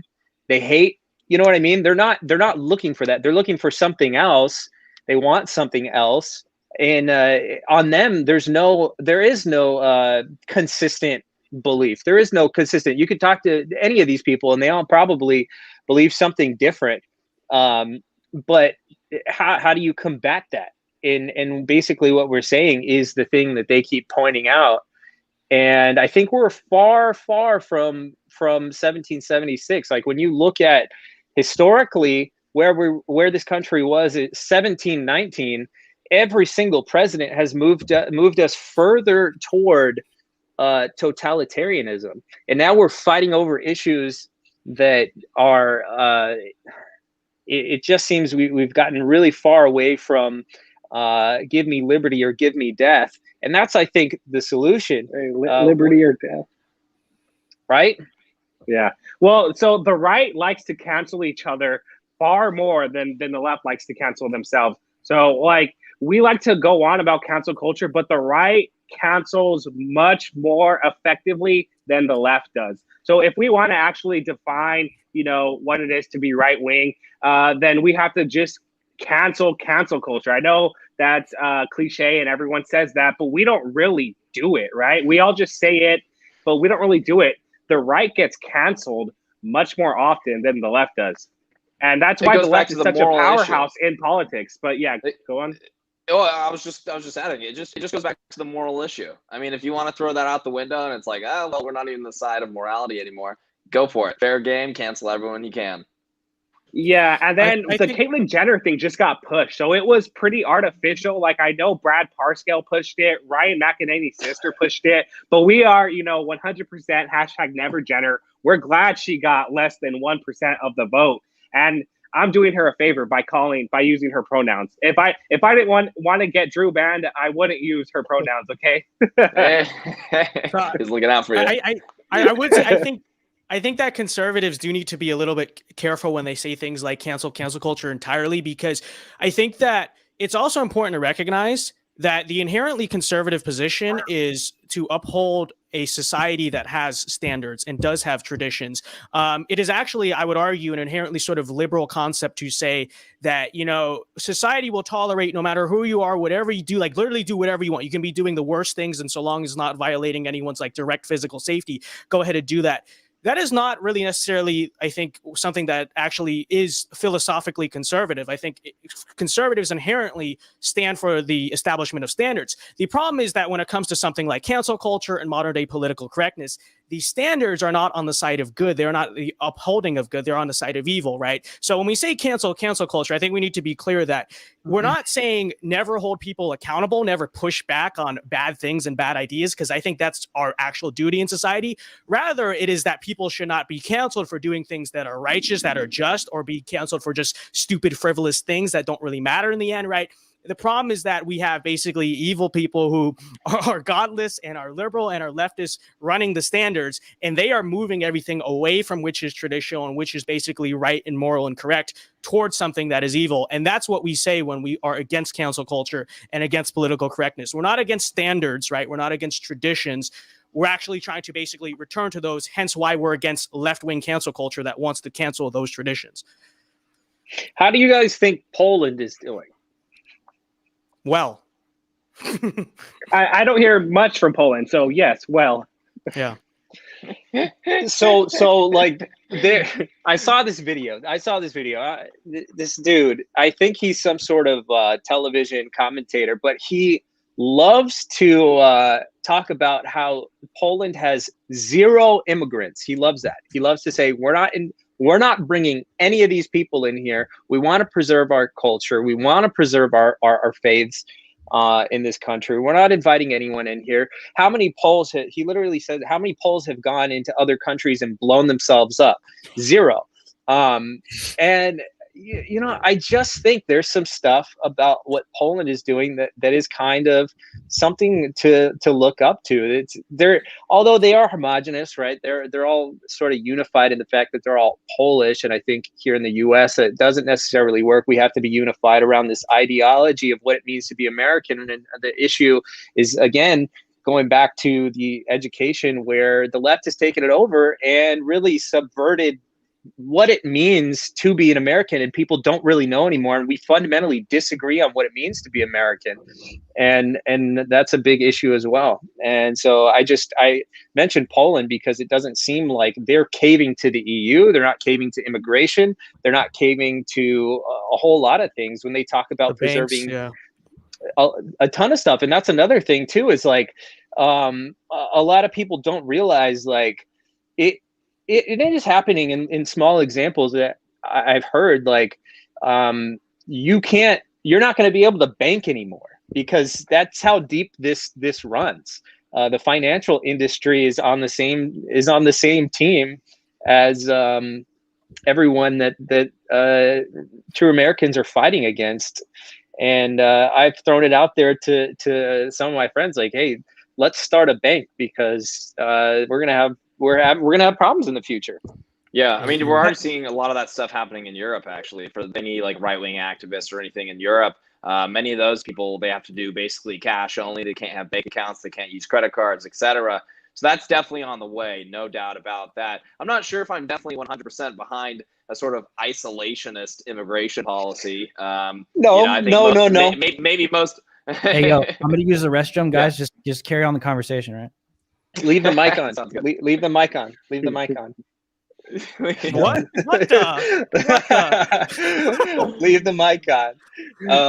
I'm not sure that works very well with what America's values are, but when it comes to what we could preserve is not just weaponizing our immigration as a political tool like it's being used today. I mean, we used to check to see if people were communists. Now we don't. In fact, I'm pretty sure if there was a communist coming across the border illegally, our society would almost uplift that individual. So, I think there's a lot of those things that they do in places like Poland that work great in Poland, except for Poland is literally nothing like the United States in almost any way, shape, or form. Caitlin, I think the point about like countries like it's very interesting because you notice liberals always basically turn into like economic free marketists when it comes to something like Poland or Hungary, because they always point out, well, look at their GDP growth, right? Look at the economy in Poland, bro. Don't you know it's like lagging behind the rest of Europe? It's like, okay, first of all, that's kind of a cope inherently in itself because these are countries that were satellite states of the Soviet Union up until like 20 years ago. So obviously, their economies are going to lag behind Western Europe. That's evident. But look at, and this is, I think, kind of ties back into the divide we talked about earlier. Like what should a conservative value more so? Like strong families, strong communities, strong societies versus economic growth. I mean, how do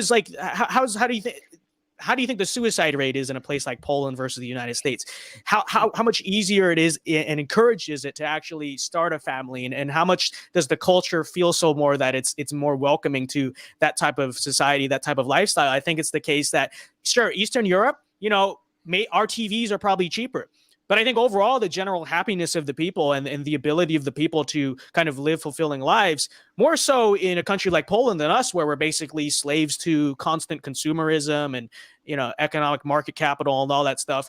And a lot of our policy, I think, is structured around something like economic growth, rather more so instead of the consideration of what's it going to do to society, whether that's something like immigration or trade or like our approach to family policy, whatever it is. I worship Dr. Fauci, Everything is homosexual. Everything's depraved. YouTube, you know, I bow the knee, and everything that's gay and homosexual. So, like, that's just where we're going. That's where we're going. No morals, just open. I don't care. This is what we're doing now, guys. So, you know, sexiest man alive. Sexiest man alive. It's done. It's over. You know, no borders. No USA at all. I don't like borders. Borders are a thing of the past. Bring in the one world religion, guys. I'm being sarcastic, chat. I wanted to, I wanted I couldn't tell. Someone's going to clip that. Someone's going to clip that. Yeah. They're just gonna I don't say, care. Drew Hernandez, This is the real Drew. I don't care. Hey, so speaking of morality and moral values, Nicki Minaj has been making freaking waves. Okay, like the Matrix has been breached. Now, listen, I don't condone Nicki Minaj's music. I don't think she's like someone to look up to for your teenage daughter. I don't recommend anything like that, but I think it's freaking interesting that Nicki Minaj of all people is turning millions of people's heads over the jab, what she's claiming the jab side effects.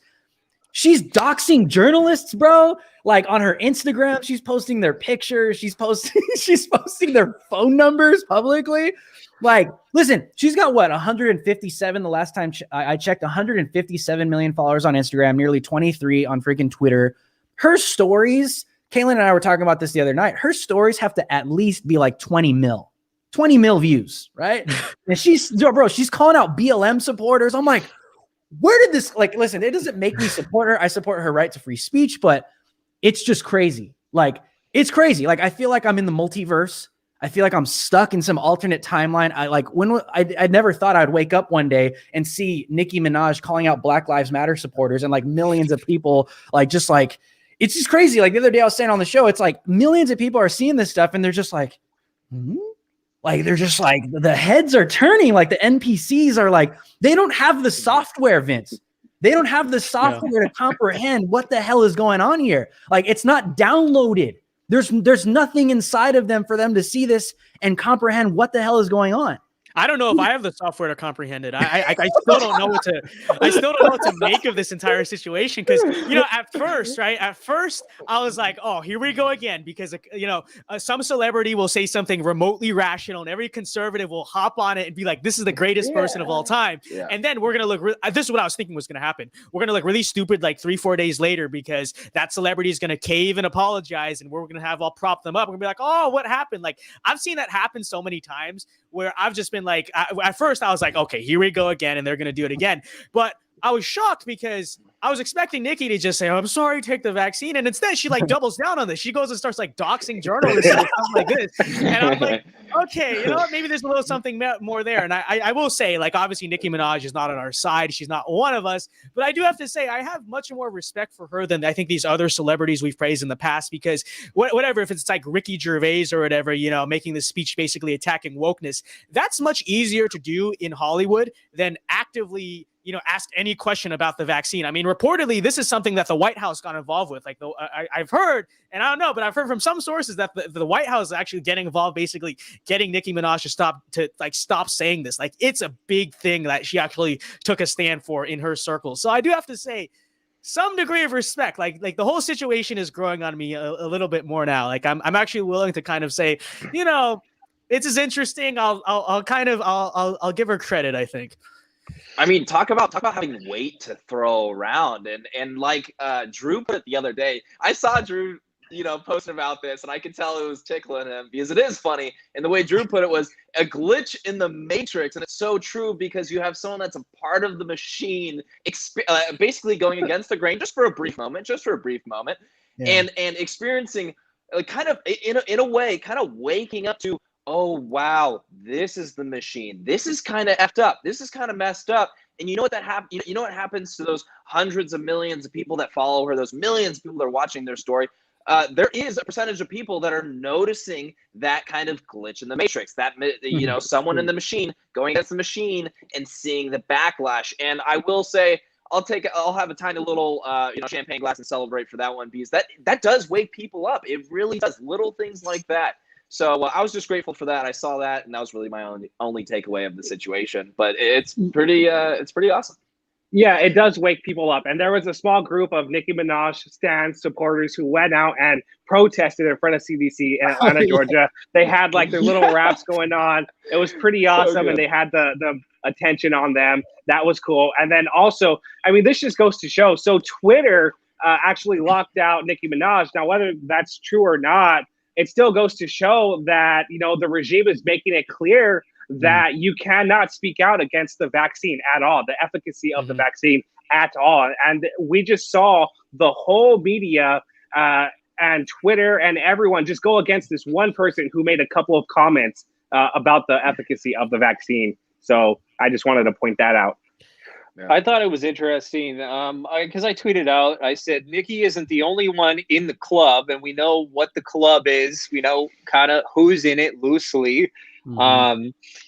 Who feels this way. I think she's just the only one willing to speak up right now because someone went after her family, and it was like absurd. What we saw the Guardian do too was like atrocious. They said, oh, you know, there was a journalist who was, you know, basically just doing a good job. But when you looked at those messages that were sent, it was ridiculous. It was like, CNN's in your country and they're coming to find you and we're going to expose you if you don't talk to us. And it was like, what? I would be pissed too. Like, leave my family alone. So, I mean, they kind of mess with the wrong person's family there. But like, somebody tweeted, and this kind of goes along with what Vince was saying also. Somebody said, responded to me, they said, careful, Kaylin, you might be retarded. So I need to warn you. I need to warn you first. Live by the Minaj, die by the Minaj. She'll be slap fighting the right in a week because she has no principled views, just momentary anger. And I felt like, okay, I get what you're saying. A lot of people, we have to be careful. Anytime something like this happens, we have to be careful because we know, just like, who is that dude?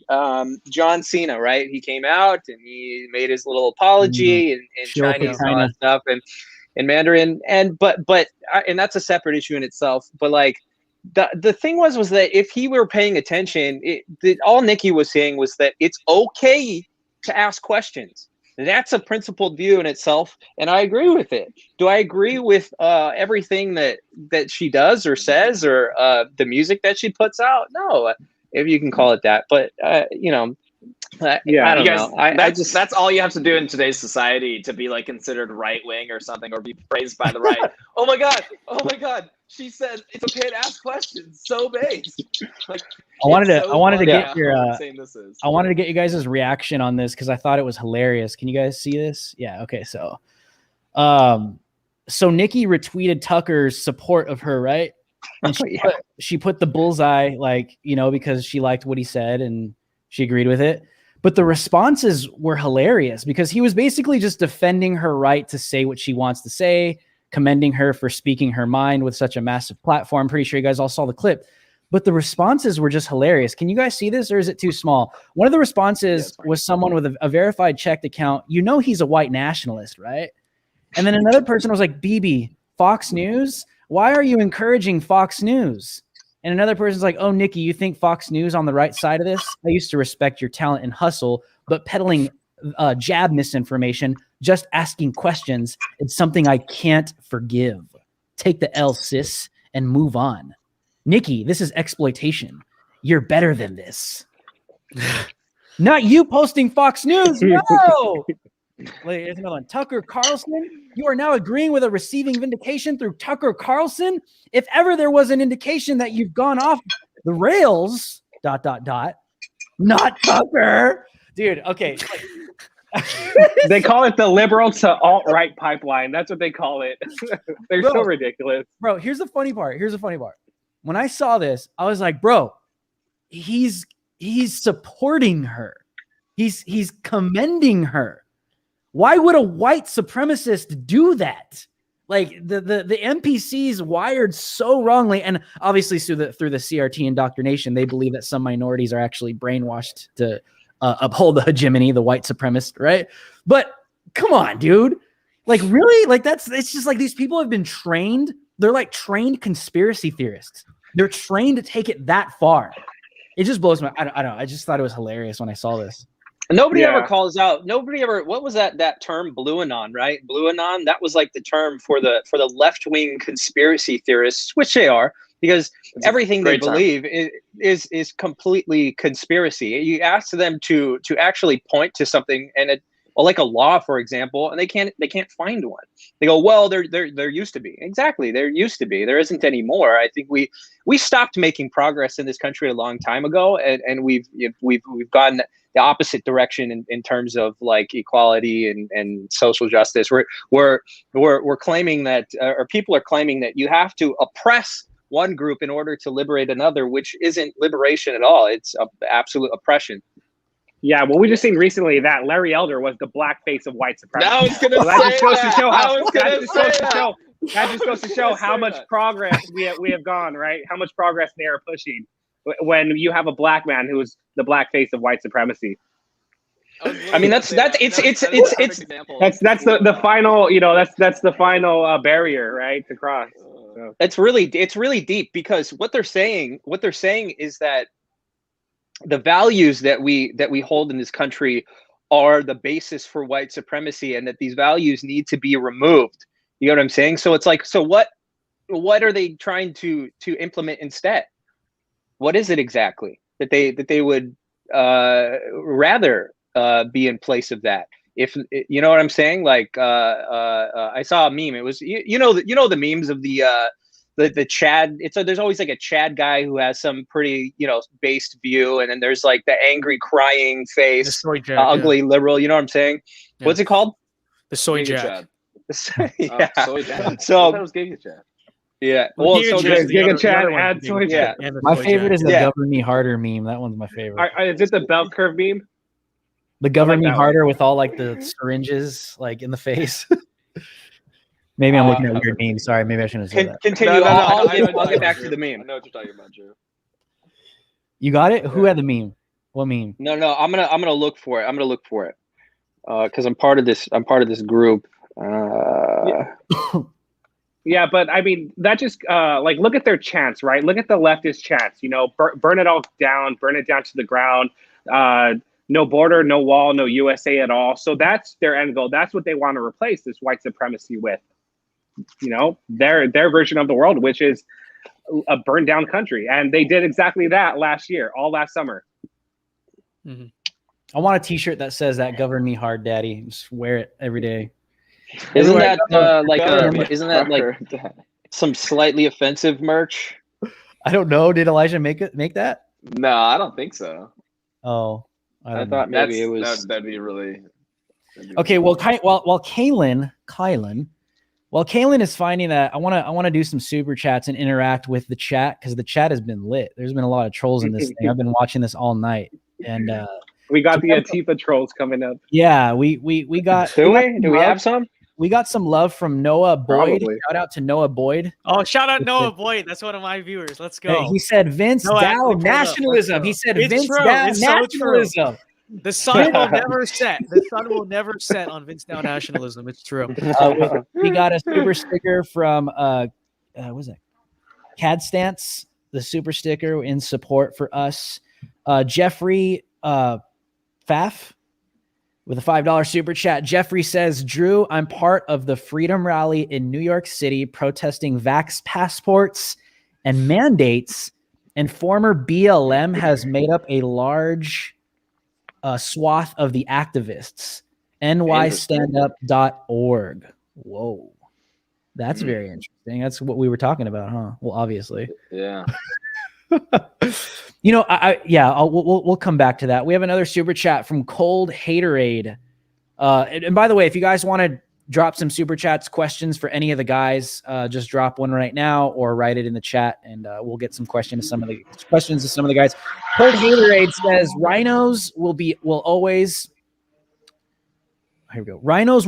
be a problem. Now here's a question. Whoever wants to take this: should people counter them by supporting more dinos and establishing groups like Antifa and BLM? You kind of glitched out. I didn't quite hear it.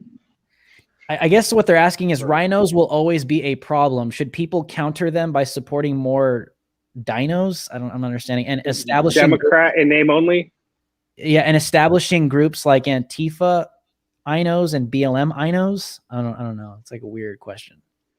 I think the question might say, Yeah, it might be saying should we be, if we have like neocon Republicans, should we be supporting like moderate Democrats instead over the neocon Republicans?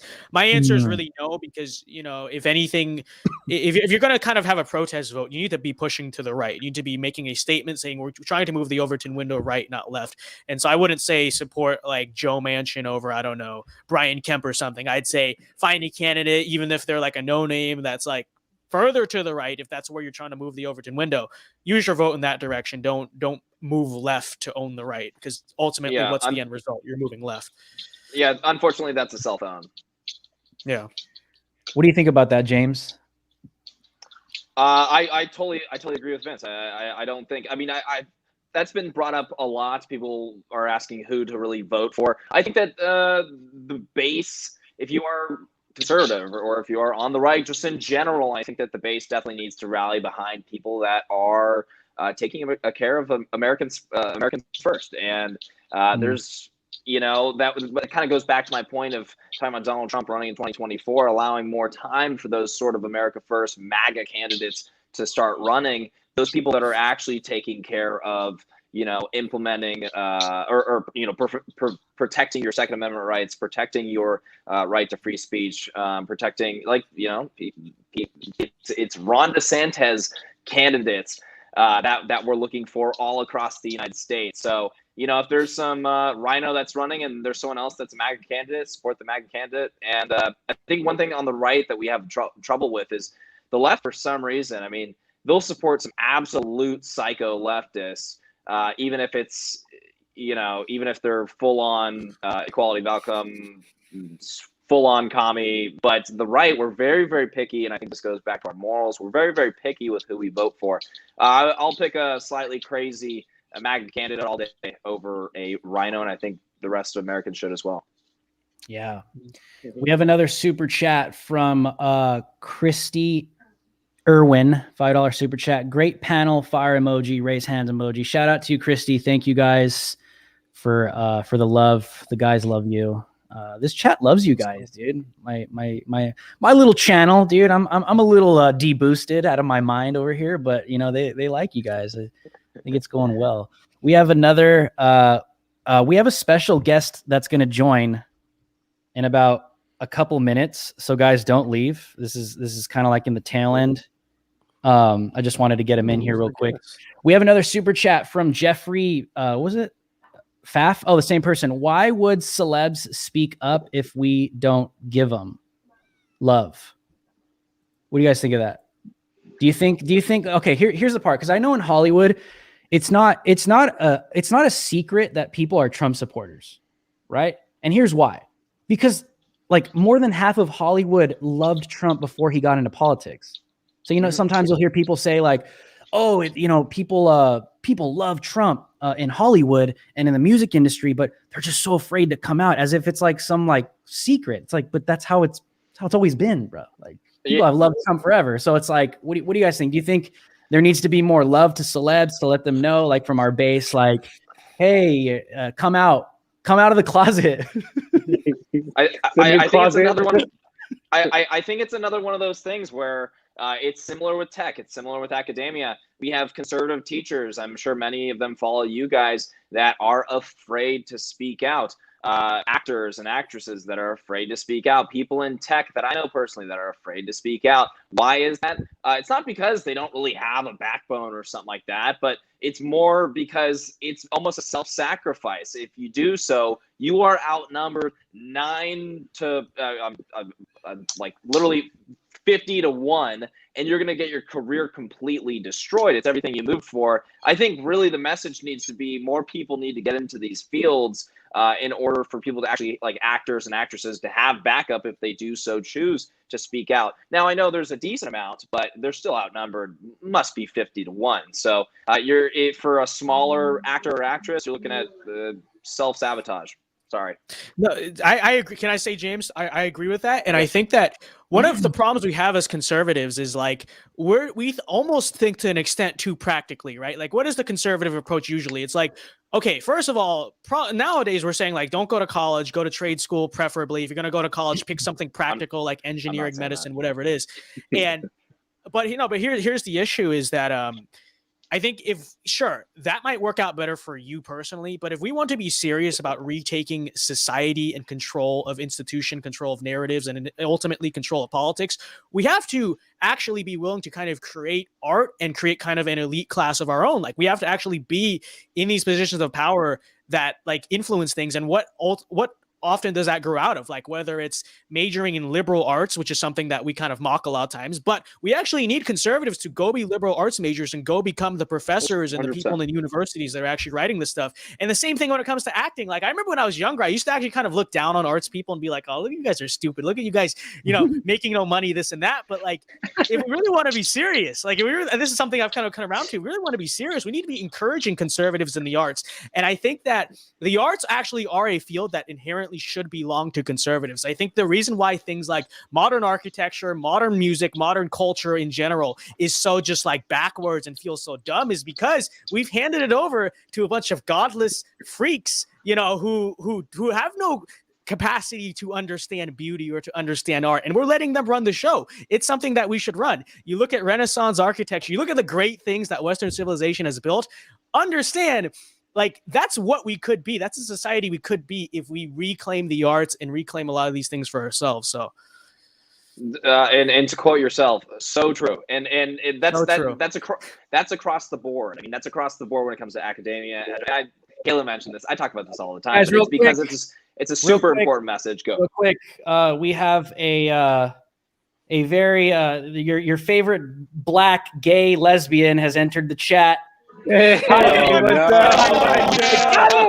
Got him in here. Look at my African American. Are you? It's white boy summer. Let's go. Get away from me, Elijah. Can you hear us? Yeah, don't let me interrupt you. Just keep going. What? No. Keep going, James. I have a little mini glass of whiskey here. The bourbon. That's a big glass. No. You got the bourbon.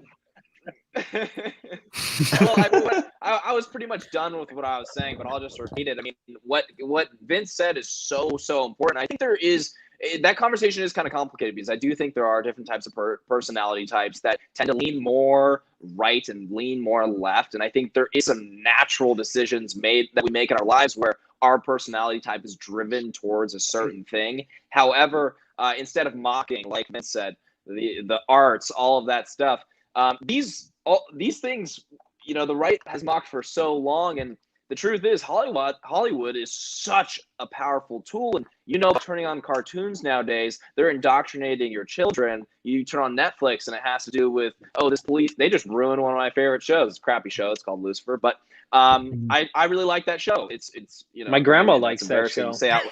Yeah, it's embarrassing to say out loud, but sometimes Does your grandma like the optics? Yeah, Does your grandma like the optics? It's embarrassing, and my career might be ruined if I say this because it's such a chick flick. However, in the final season, they're talking about having to root out racism within the LAPD. And they just totally destroy these shows. But all of these things they serve a very important purpose, and that's shaping. It's what's the term called? It's shaping the future of our country and shaping the generations that are consuming this content. The right needs to be heavily involved in this stuff, or at the very least, combating their bullshit. Sorry for swearing. I think also there's some part of these liberal arts and liberal art in general. And I don't know why I was reminded of this interview where Lady Gaga talks about Marina Abramovic. And I don't know if you guys know who that is. You guys familiar with Marina Abramovic? Yeah. She's the one that does the spirit cooking. She's supposed to be like this art person, right? And what Lady Gaga was saying about her, and that she was so fascinated by, was that this lady has no limits, zero limits. And I think inherently these people, we have values. We do have limits, and they don't. And that kind of we're desensitized to most things because of this no limit sort of art. Everything has to be finding where the line is and then going so far beyond it that, you know, they're towing and moving the window. And now what was normal is no longer normal and it's boring. And that, I think, is going to be a challenge for the right if we do try to tackle getting art, taking art back. Yeah, it's like you said earlier, we're dealing with cheaters. You know, Trump still lost. He didn't win because he lost to cheaters.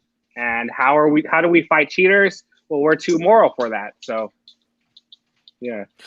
I think there is something to be said if we really just got into the field, because modern art is so ugly. Like, I think most people agree it is too. And you look at kind of who's creating it and the kind of the mentality and the worldview and the philosophy that is creating it. I think it's very self-explanatory why it is that's so ugly. And I think, like, I know James mentioned the personality types, but I think if we kind of move away from this sort of just economic dogma of what it means to be conservative and really think deeply, I think the conservative position really was and still should be the view that I think the type of art and the type of natural beauty that a civilization is able to create is very reflective of what that civilization stands for, right? And you look at kind of the traditional things that have come out of the West, you know, Rome, the Renaissance, etc. Like those things are beautiful.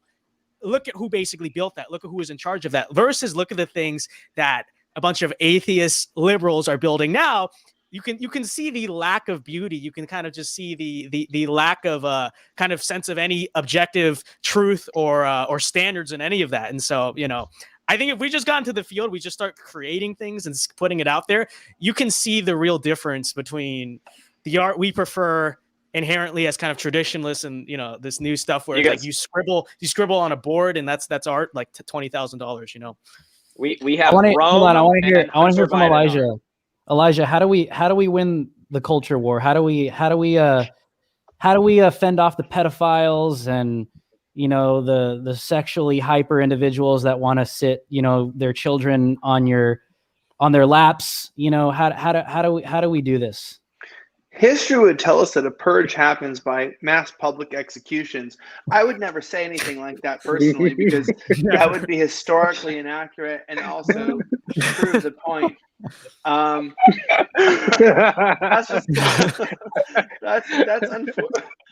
unfortunately what some people write in history, and for them it worked. And you know, it worked for every civilization before us, but it won't work for ours because big tech companies says it won't.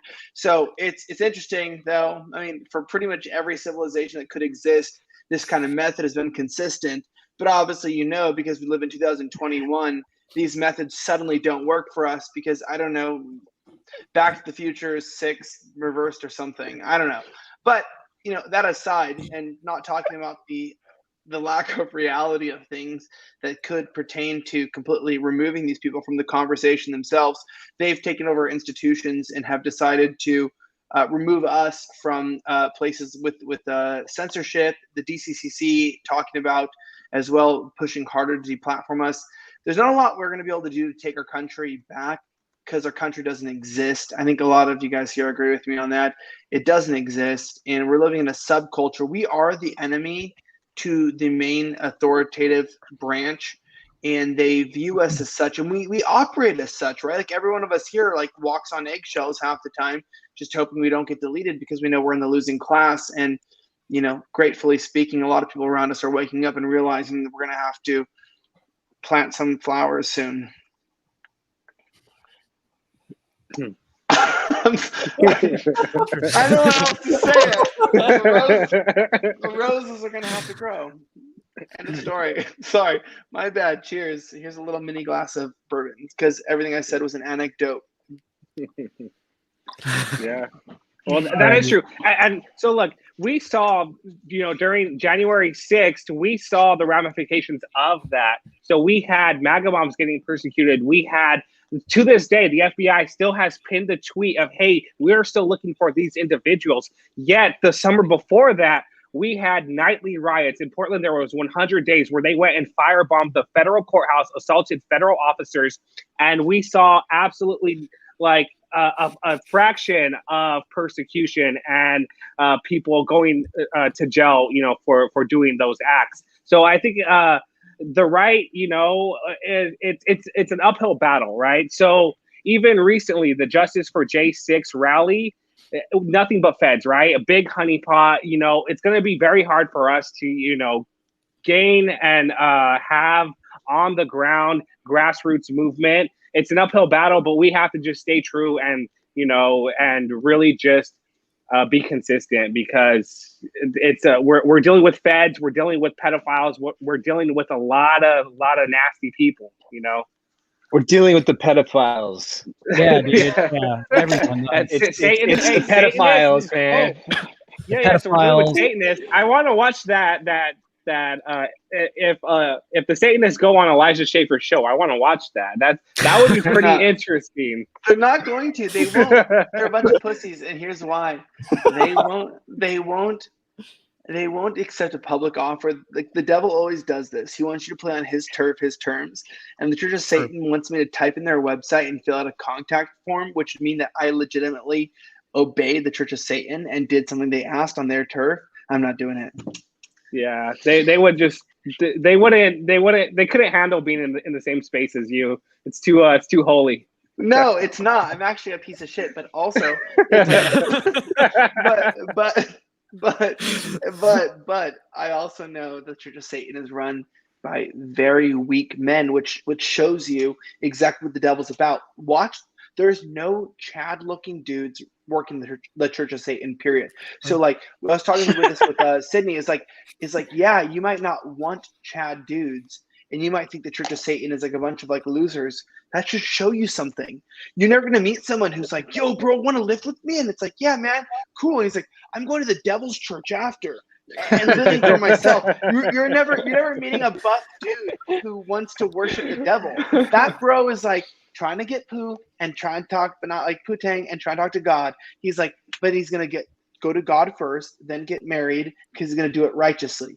But straight up, there's no buff dude that's ever going to like submit to some sort of satanic deity. It's only like weak-looking men who are leading this charge. And to think the fact that Donald Trump is banned from Twitter, but the Church of Satan remains verified, should tell you something.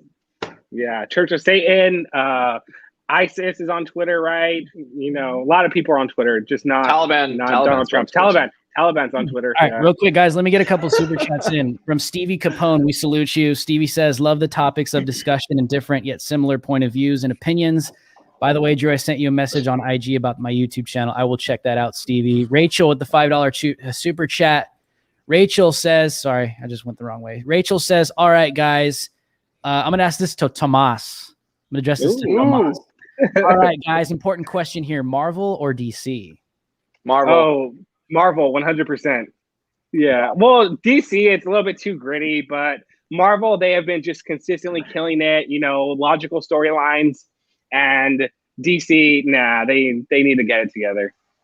Like sure. the old MCU or the new Phase 4 where Shang-Chi is like the victim of his own movie? I haven't really been following that one, but just on a consistent, basis, Marvel has just been killing it, right? DC, it's like the Superman, like, Batman v Superman, like Martha, like what is going on with these movies? They look nice, but for those who don't know Shang-Chi is a Marvel comic book superhero. He's Asian. This is the guy who said that. He said that. What did he say? He compared being a pedophile to being gay. That it's genetic, right? LGBT, right? That's that guy. Yeah. No, but here's the funny part about this guy, right? Here's the funny part, because Marvel's on this SJW like high. Okay, it's like women over everything. It's the same old, right? But what's interesting is with this Shang-Chi guy is like he like thinks he's like the Jesus Christ of the Asian community, right? And he, like, Mark Ruffalo, all these other superstars in Hollywood have been like commending him, like, you're going to make history. You're going to be the first Asian superhero in the MCU, as if like, it's like no one's ever seen an Asian superhero or like Asian hero on the big screen, like in human history. Right. But like, here's the funny thing. Here's the funny. I exist. But here's the funny. Yeah. Vince Dow already exists. Here's the hilarious part about Shang-Chi, dude. It's so funny. they were hailing him like the first Asian cast. He's the Asian superhero. It's such a breakthrough for minorities. We can see our representation on screen. The whole movie, bro, isn't even about him. The movie's about the women, like around him. So like the movie itself is crapping on their SJW superstar male, because there can't be a male dominant superhero anymore. It's got to be about the women. So like he thinks in his own head he's like this SJW Asian breakthrough star, while the movie itself is crapping on him because he's a man. Yeah, many such cases. Beautiful. You can't win. You can never win. You can never win. Oh, dude, it's just too funny. It's too funny. We got to get, hold on. We got another super chat here from what is that? Aerodynamic 11, $2 super chat. Great panel tonight, Drew. WBS forever. Let's go. The white boy summer. Let's go. White boy okay, summer. I thought it. It's always I thought white it was, boy summer. I thought it was like. Hey, I just want to say for the Antifa that's watching. For the Antifa that's watching, the LA Antifa will never cancel white boy summer. They wanted to. They tried. It's not happening. Not going to cancel it at all, and they still haven't canceled it. We're going into fall, baby. It's going to be white baby winter. Well, right now we're in Fed Boy fall 2021. That's what's going on. After Fed Boy fall, it's going to be white Fed baby Boy winter. I got to comment on Fed Boy fall 2021. I've never seen something so terrible like this. I mean, they're all hanging out in a group together, all wearing the same exact clothes, like with the exception of the one guy who did get arrested. I thought that was, I mean, who didn't think that was funny? Oh, I mean, they didn't, I mean, did they really go to do, I don't know what they were there to do aside from, make memes, I guess. How do you do, fellow dissidents? How do you do? I don't know. That was kind of a white pill for me in a sense, because we're being persecuted by the government, but also remember that the American regime is not always the most competent. Do they have a lot of power over us? Do they have a lot of control? Sure. They don't always know exactly what they're doing. I think the sheer incompetency of them all dressing the same, all the way down to the same watches, and just so obviously standing out, keep in mind, that's why I don't always think we totally lost everything, because we're up against people who are kind of retarded. They don't actually know what they're doing themselves. So just something to consider, right? That's why I called it the frat boy to Fed boy pipeline proof, because it's exactly what happened, dude. They went straight from skull and bones to FBI, and it shows. You know what I mean? They're still rushing. They're still rushing. So you guys, I was actually there. I was doing an interview with a guy who is, looks like those same corn-fed boys that were being, people were taking pictures of. And I was doing an interview with a guy, and throughout the interview, I was just reminding him, hey, love the FBI, just to let you know, love everything you guys do, and we were don't arrest trolling me. him. But I'm like 95% sure he was a Fed boy. There was in all seriousness, that rally, the people, I don't know, the people that threw it on, the people that were actually speaking there and stuff, I guess they're fairly well known. But there's no doubt about it. I mean, we saw proof of actually one being arrested, which was unbelievable. In the beginning, I kind of thought it was just maybe a little bit overhyped.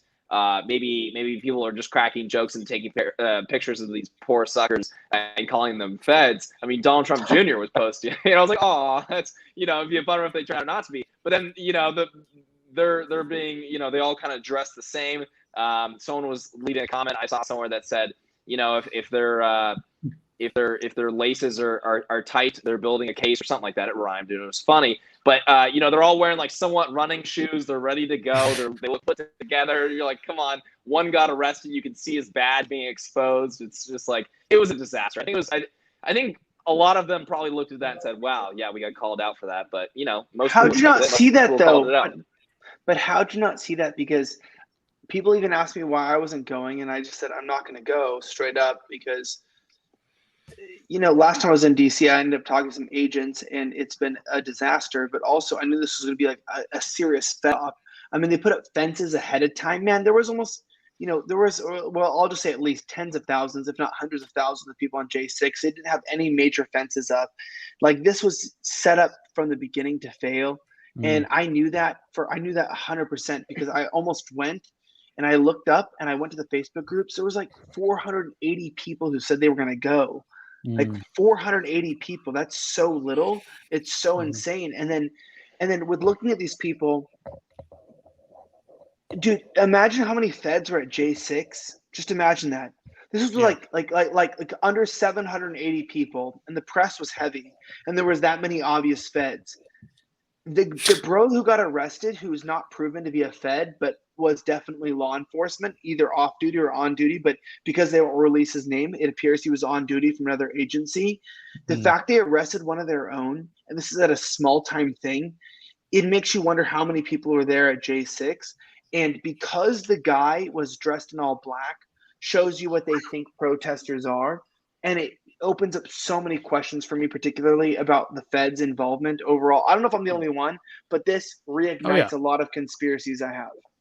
I think that we should have sort of seen this from the beginning, which was that, you know, if anything, right, I'm not going to make any claims, but if anything, I think it's much more plausible that the federal government had kind of like a setup style role in January 6th than Antifa ever did. And I think that's the case with most kind of right-wing instances that, you know, get or go kind of south and then end up in the media. I don't think it's so much a bunch of like weird incel leftists setting us up. I think it's actually the federal government. When you really take a look at it, really consider things, right?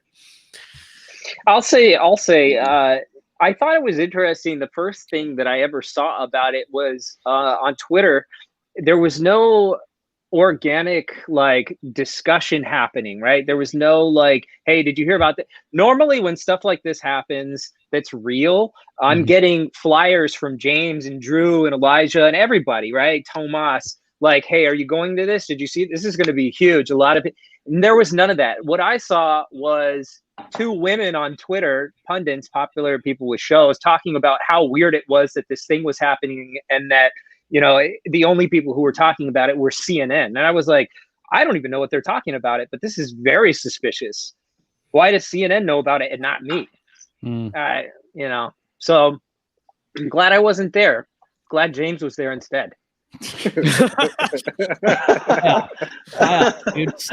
I got a question.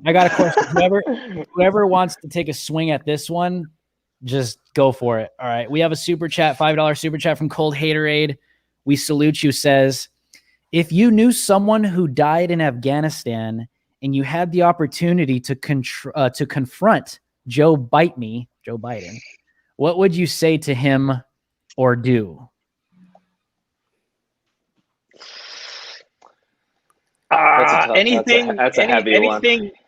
Anything could be spun as elder abuse, I think. So it'd be a very delicate situation to be in front of somebody like that and have words for him, because one, there's no way of knowing that he'll actually comprehend what you'd say, and any physical restraint or action would just, you know, it just wouldn't. I don't know. This is not even a great answer. Does anyone else want to take a stab at it? I mean, I could try, but it's such a heavy thing, and I'm first and foremost terribly sorry for that person's loss. That is absolutely horrible, and I can't even imagine. As for my response, I mean, if I could get these words out properly in front of the President of the United States, if he was calling me or coming to visit me, I'd probably let him know. You know, it was your call for 600 troops to guard the Bagram Air Base. Your military officials were well in the know that they were unable to do all of their duties when it came to the evacuation on such a large air base. It is your fault they had to give it up. It is your fault they had to go to Kabul. And it is your fault they ended up in a dangerous urban area that put these American lives at risk. And it's literally nobody else's. And I would probably just say, yeah, I'd probably end it there and try not to get attacked by Secret Service. So there you go. Elijah, anything? What would you say to Joe Biden? Assuming he's the president, which is rare, if not unlikely. Nothing I could say that wouldn't get me taken off air. You know what I think yeah. is actually like it might be kind of like the most Sigma move of them all in that situation is just straight up turn your back on him and like refuse to speak to him. I feel like number one, that would be like that'd be like a really like historic sort of photo that they would take Could you there. fart? And it would just I think it would be like the most kind of like alpha way to actually like send a message. Like it actually sends a much stronger message just cussing him out to his face, you know, because it's like But it's like the what if you silent passed treatment, right? gas though? Honestly speaking, if it was a hot District of Columbia day and you turned your back, had gas like post Chipotle, maybe you were drinking the night before and had some talk about 2 a.m, passed gas, and you know that his facial reaction was accurate, and that'd be hard. I'm just I think saying. that would be the best solution. This we have a commenter, Baron Van Ball says, I wouldn't say anything to him. They would Epstein me in a heartbeat. Oof. I'd Epstein Klug just for being a little bitch on the camera and saying nothing and like putting his face out there. Yeah, you're done, bro. I'll see you next time. You're done. You're done. Don't ever sleep. Don't ever sleep. We have another super chat from Lone Star, says, happy to see y'all.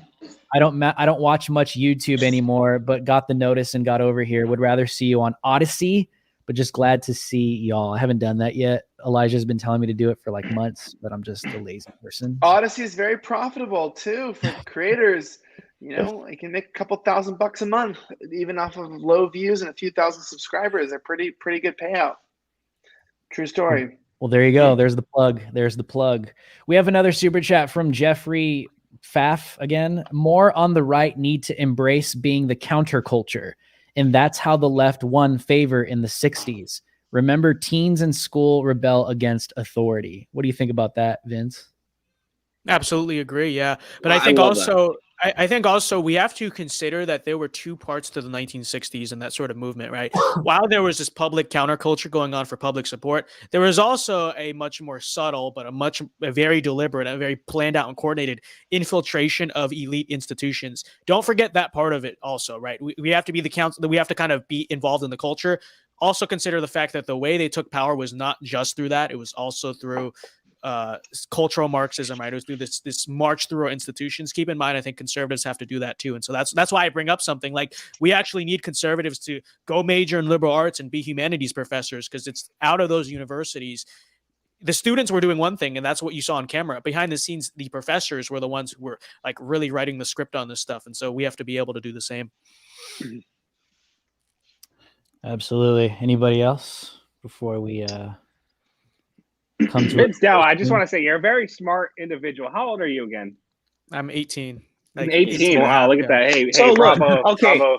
I always tell He's everybody 34. this. When I was True, I'm 50. in 2018 was when I first saw Vince, and I kept telling Elijah, I was like, this guy, he's going to do really well because he's super young. I'm pretty sure he's still in high school, and he is talking about things that a ton of people are not talking about. And I would say somebody comparable who, if Lance ever sees this, I'm going to say that guy's neutralized and completely fell off. He got sucked into TikTok, and now he makes Spider-Man memes. Who is Lance? I'm staying out of this. I'm staying out of this one. Okay. Well, Nothing against Lance. I love Lance. That guy, that guy's awesome. But to see you excel and see the growth in your accounts and all that stuff, it says something about where your head is at and your intellectual prowess. So I appreciate it, man. I appreciate it. I just wanted to say, Vince. Yeah, I just wanted to say, Vince. Yeah, this is the first time that I've ever interacted with you. Love your stuff, and I'm glad I was able to be on stream with you today. So that was cool. And thank you, Drew Hernandez, for inviting me on this. Thank you. Dude, yeah, man. So we've been streaming for close to 2.5 hours. I'm glad that we were able to get Elijah. Can I say something? No. Yeah. Yes, go for it. Thank you, Drew, for giving me herpes. What? I'm married, so is Elijah. I think we'll just leave it at that, ladies and gentlemen. Just for the algorithm, we're saying this for the algorithm. Everything is homosexual. Dr. Fauci is God. I just got to get that out there one more time. We get kind of the algorithm. Obviously, I'm being sarcastic, but if you guys want to go around and just share your socials, where can people find you? Starting with Kaylin, before we wrap this up. Yeah, you can find me. It's right there on the screen at From Kalen, Instagram, basically everywhere, Twitter. Definitely follow me on Twitter. Definitely follow me on Instagram. I'm really kind of focused on Instagram right now. So check that out. Also, go ahead and follow Scriber News, SCRIBERR News. Follow that on Instagram. And you can go to our website and see what we're doing. We have some new branding coming out. And if you're in the SoCal area and maybe you want a podcast or you want to do something, you want to get into it, definitely send us a message because we have some pretty sweet things coming up and in store. Well, hey, can you guys hear me? I had to get rid of my AirPods. We're good? Yeah, I can hear you. Cool. All right. So first of all, Drew, thank you so much for having me on. You guys, this was so much fun with you. This was such a great group of guys, and all of you are just such hard workers and are making such a big impact. And it's tonight was just an absolute honor. So on YouTube, youtube.com/James Klug, KLUG, Instagram @James Klug, and Facebook and Twitter is Real James Klug because I was unable to get the handle, and that's about it. Yeah. Okay, so my name's Tomas Morales. I'm gonna skip Elijah and go to Tomas. Yeah. So my name's Tomas Morales. You can follow me across all social media: Twitter, IG, Telegram @Tomas Morales _IV. I'm an independent videographer and LA-based conservative journalist. Ooh. Now I go and I follow and I report on Antifa and I make just cinematic videos and I cover protests all around SoCal and around the country, and I am a populist, so that's me, Tomas Morales. Thank you, Drew, for having me. Yeah, thank you for having me too. So mainly since we are on YouTube, and like I think if you kind of like my takes or kind of interested in it, I would say definitely most importantly go subscribe to my YouTube channel, and that's just my name, Vince Dow. So you can just search my name in the search bar, Vince Dow, on YouTube. You'll find that. If you want to follow me on Instagram and Twitter, I'm on there too @the Vince Dow. But mainly since you are on YouTube, it's the easiest. Probably just subscribe to my YouTube channel. Again, that's just my name, so check it out. All right, Elijah. You can follow me @Kim Jong-un on Instagram. And @9/11 was an inside job on Facebook. Thank you so much. There it is. Alrighty, ladies and gentlemen, welcome. Thank you for attending tonight, the first episode of the After Hours. I know we streamed a little into the late hours of the night if you're on the East Coast, but that's what this is. It's kind of like conversational. It's a hangout. It's not always going to be the same people. I'll probably do this maybe twice, 3 times. We'll see how it goes a month. Maybe change the guest. It just depends on who's available. Drew Hernandez doesn't care about black people. Jorge was supposed to be on tonight, but he went to the border and look what ended up happening. So this is just totally off the cuff, guys. Thank you guys. Subscribe to the channel. Share this wherever you can. Love you guys very much. Until next time, good night.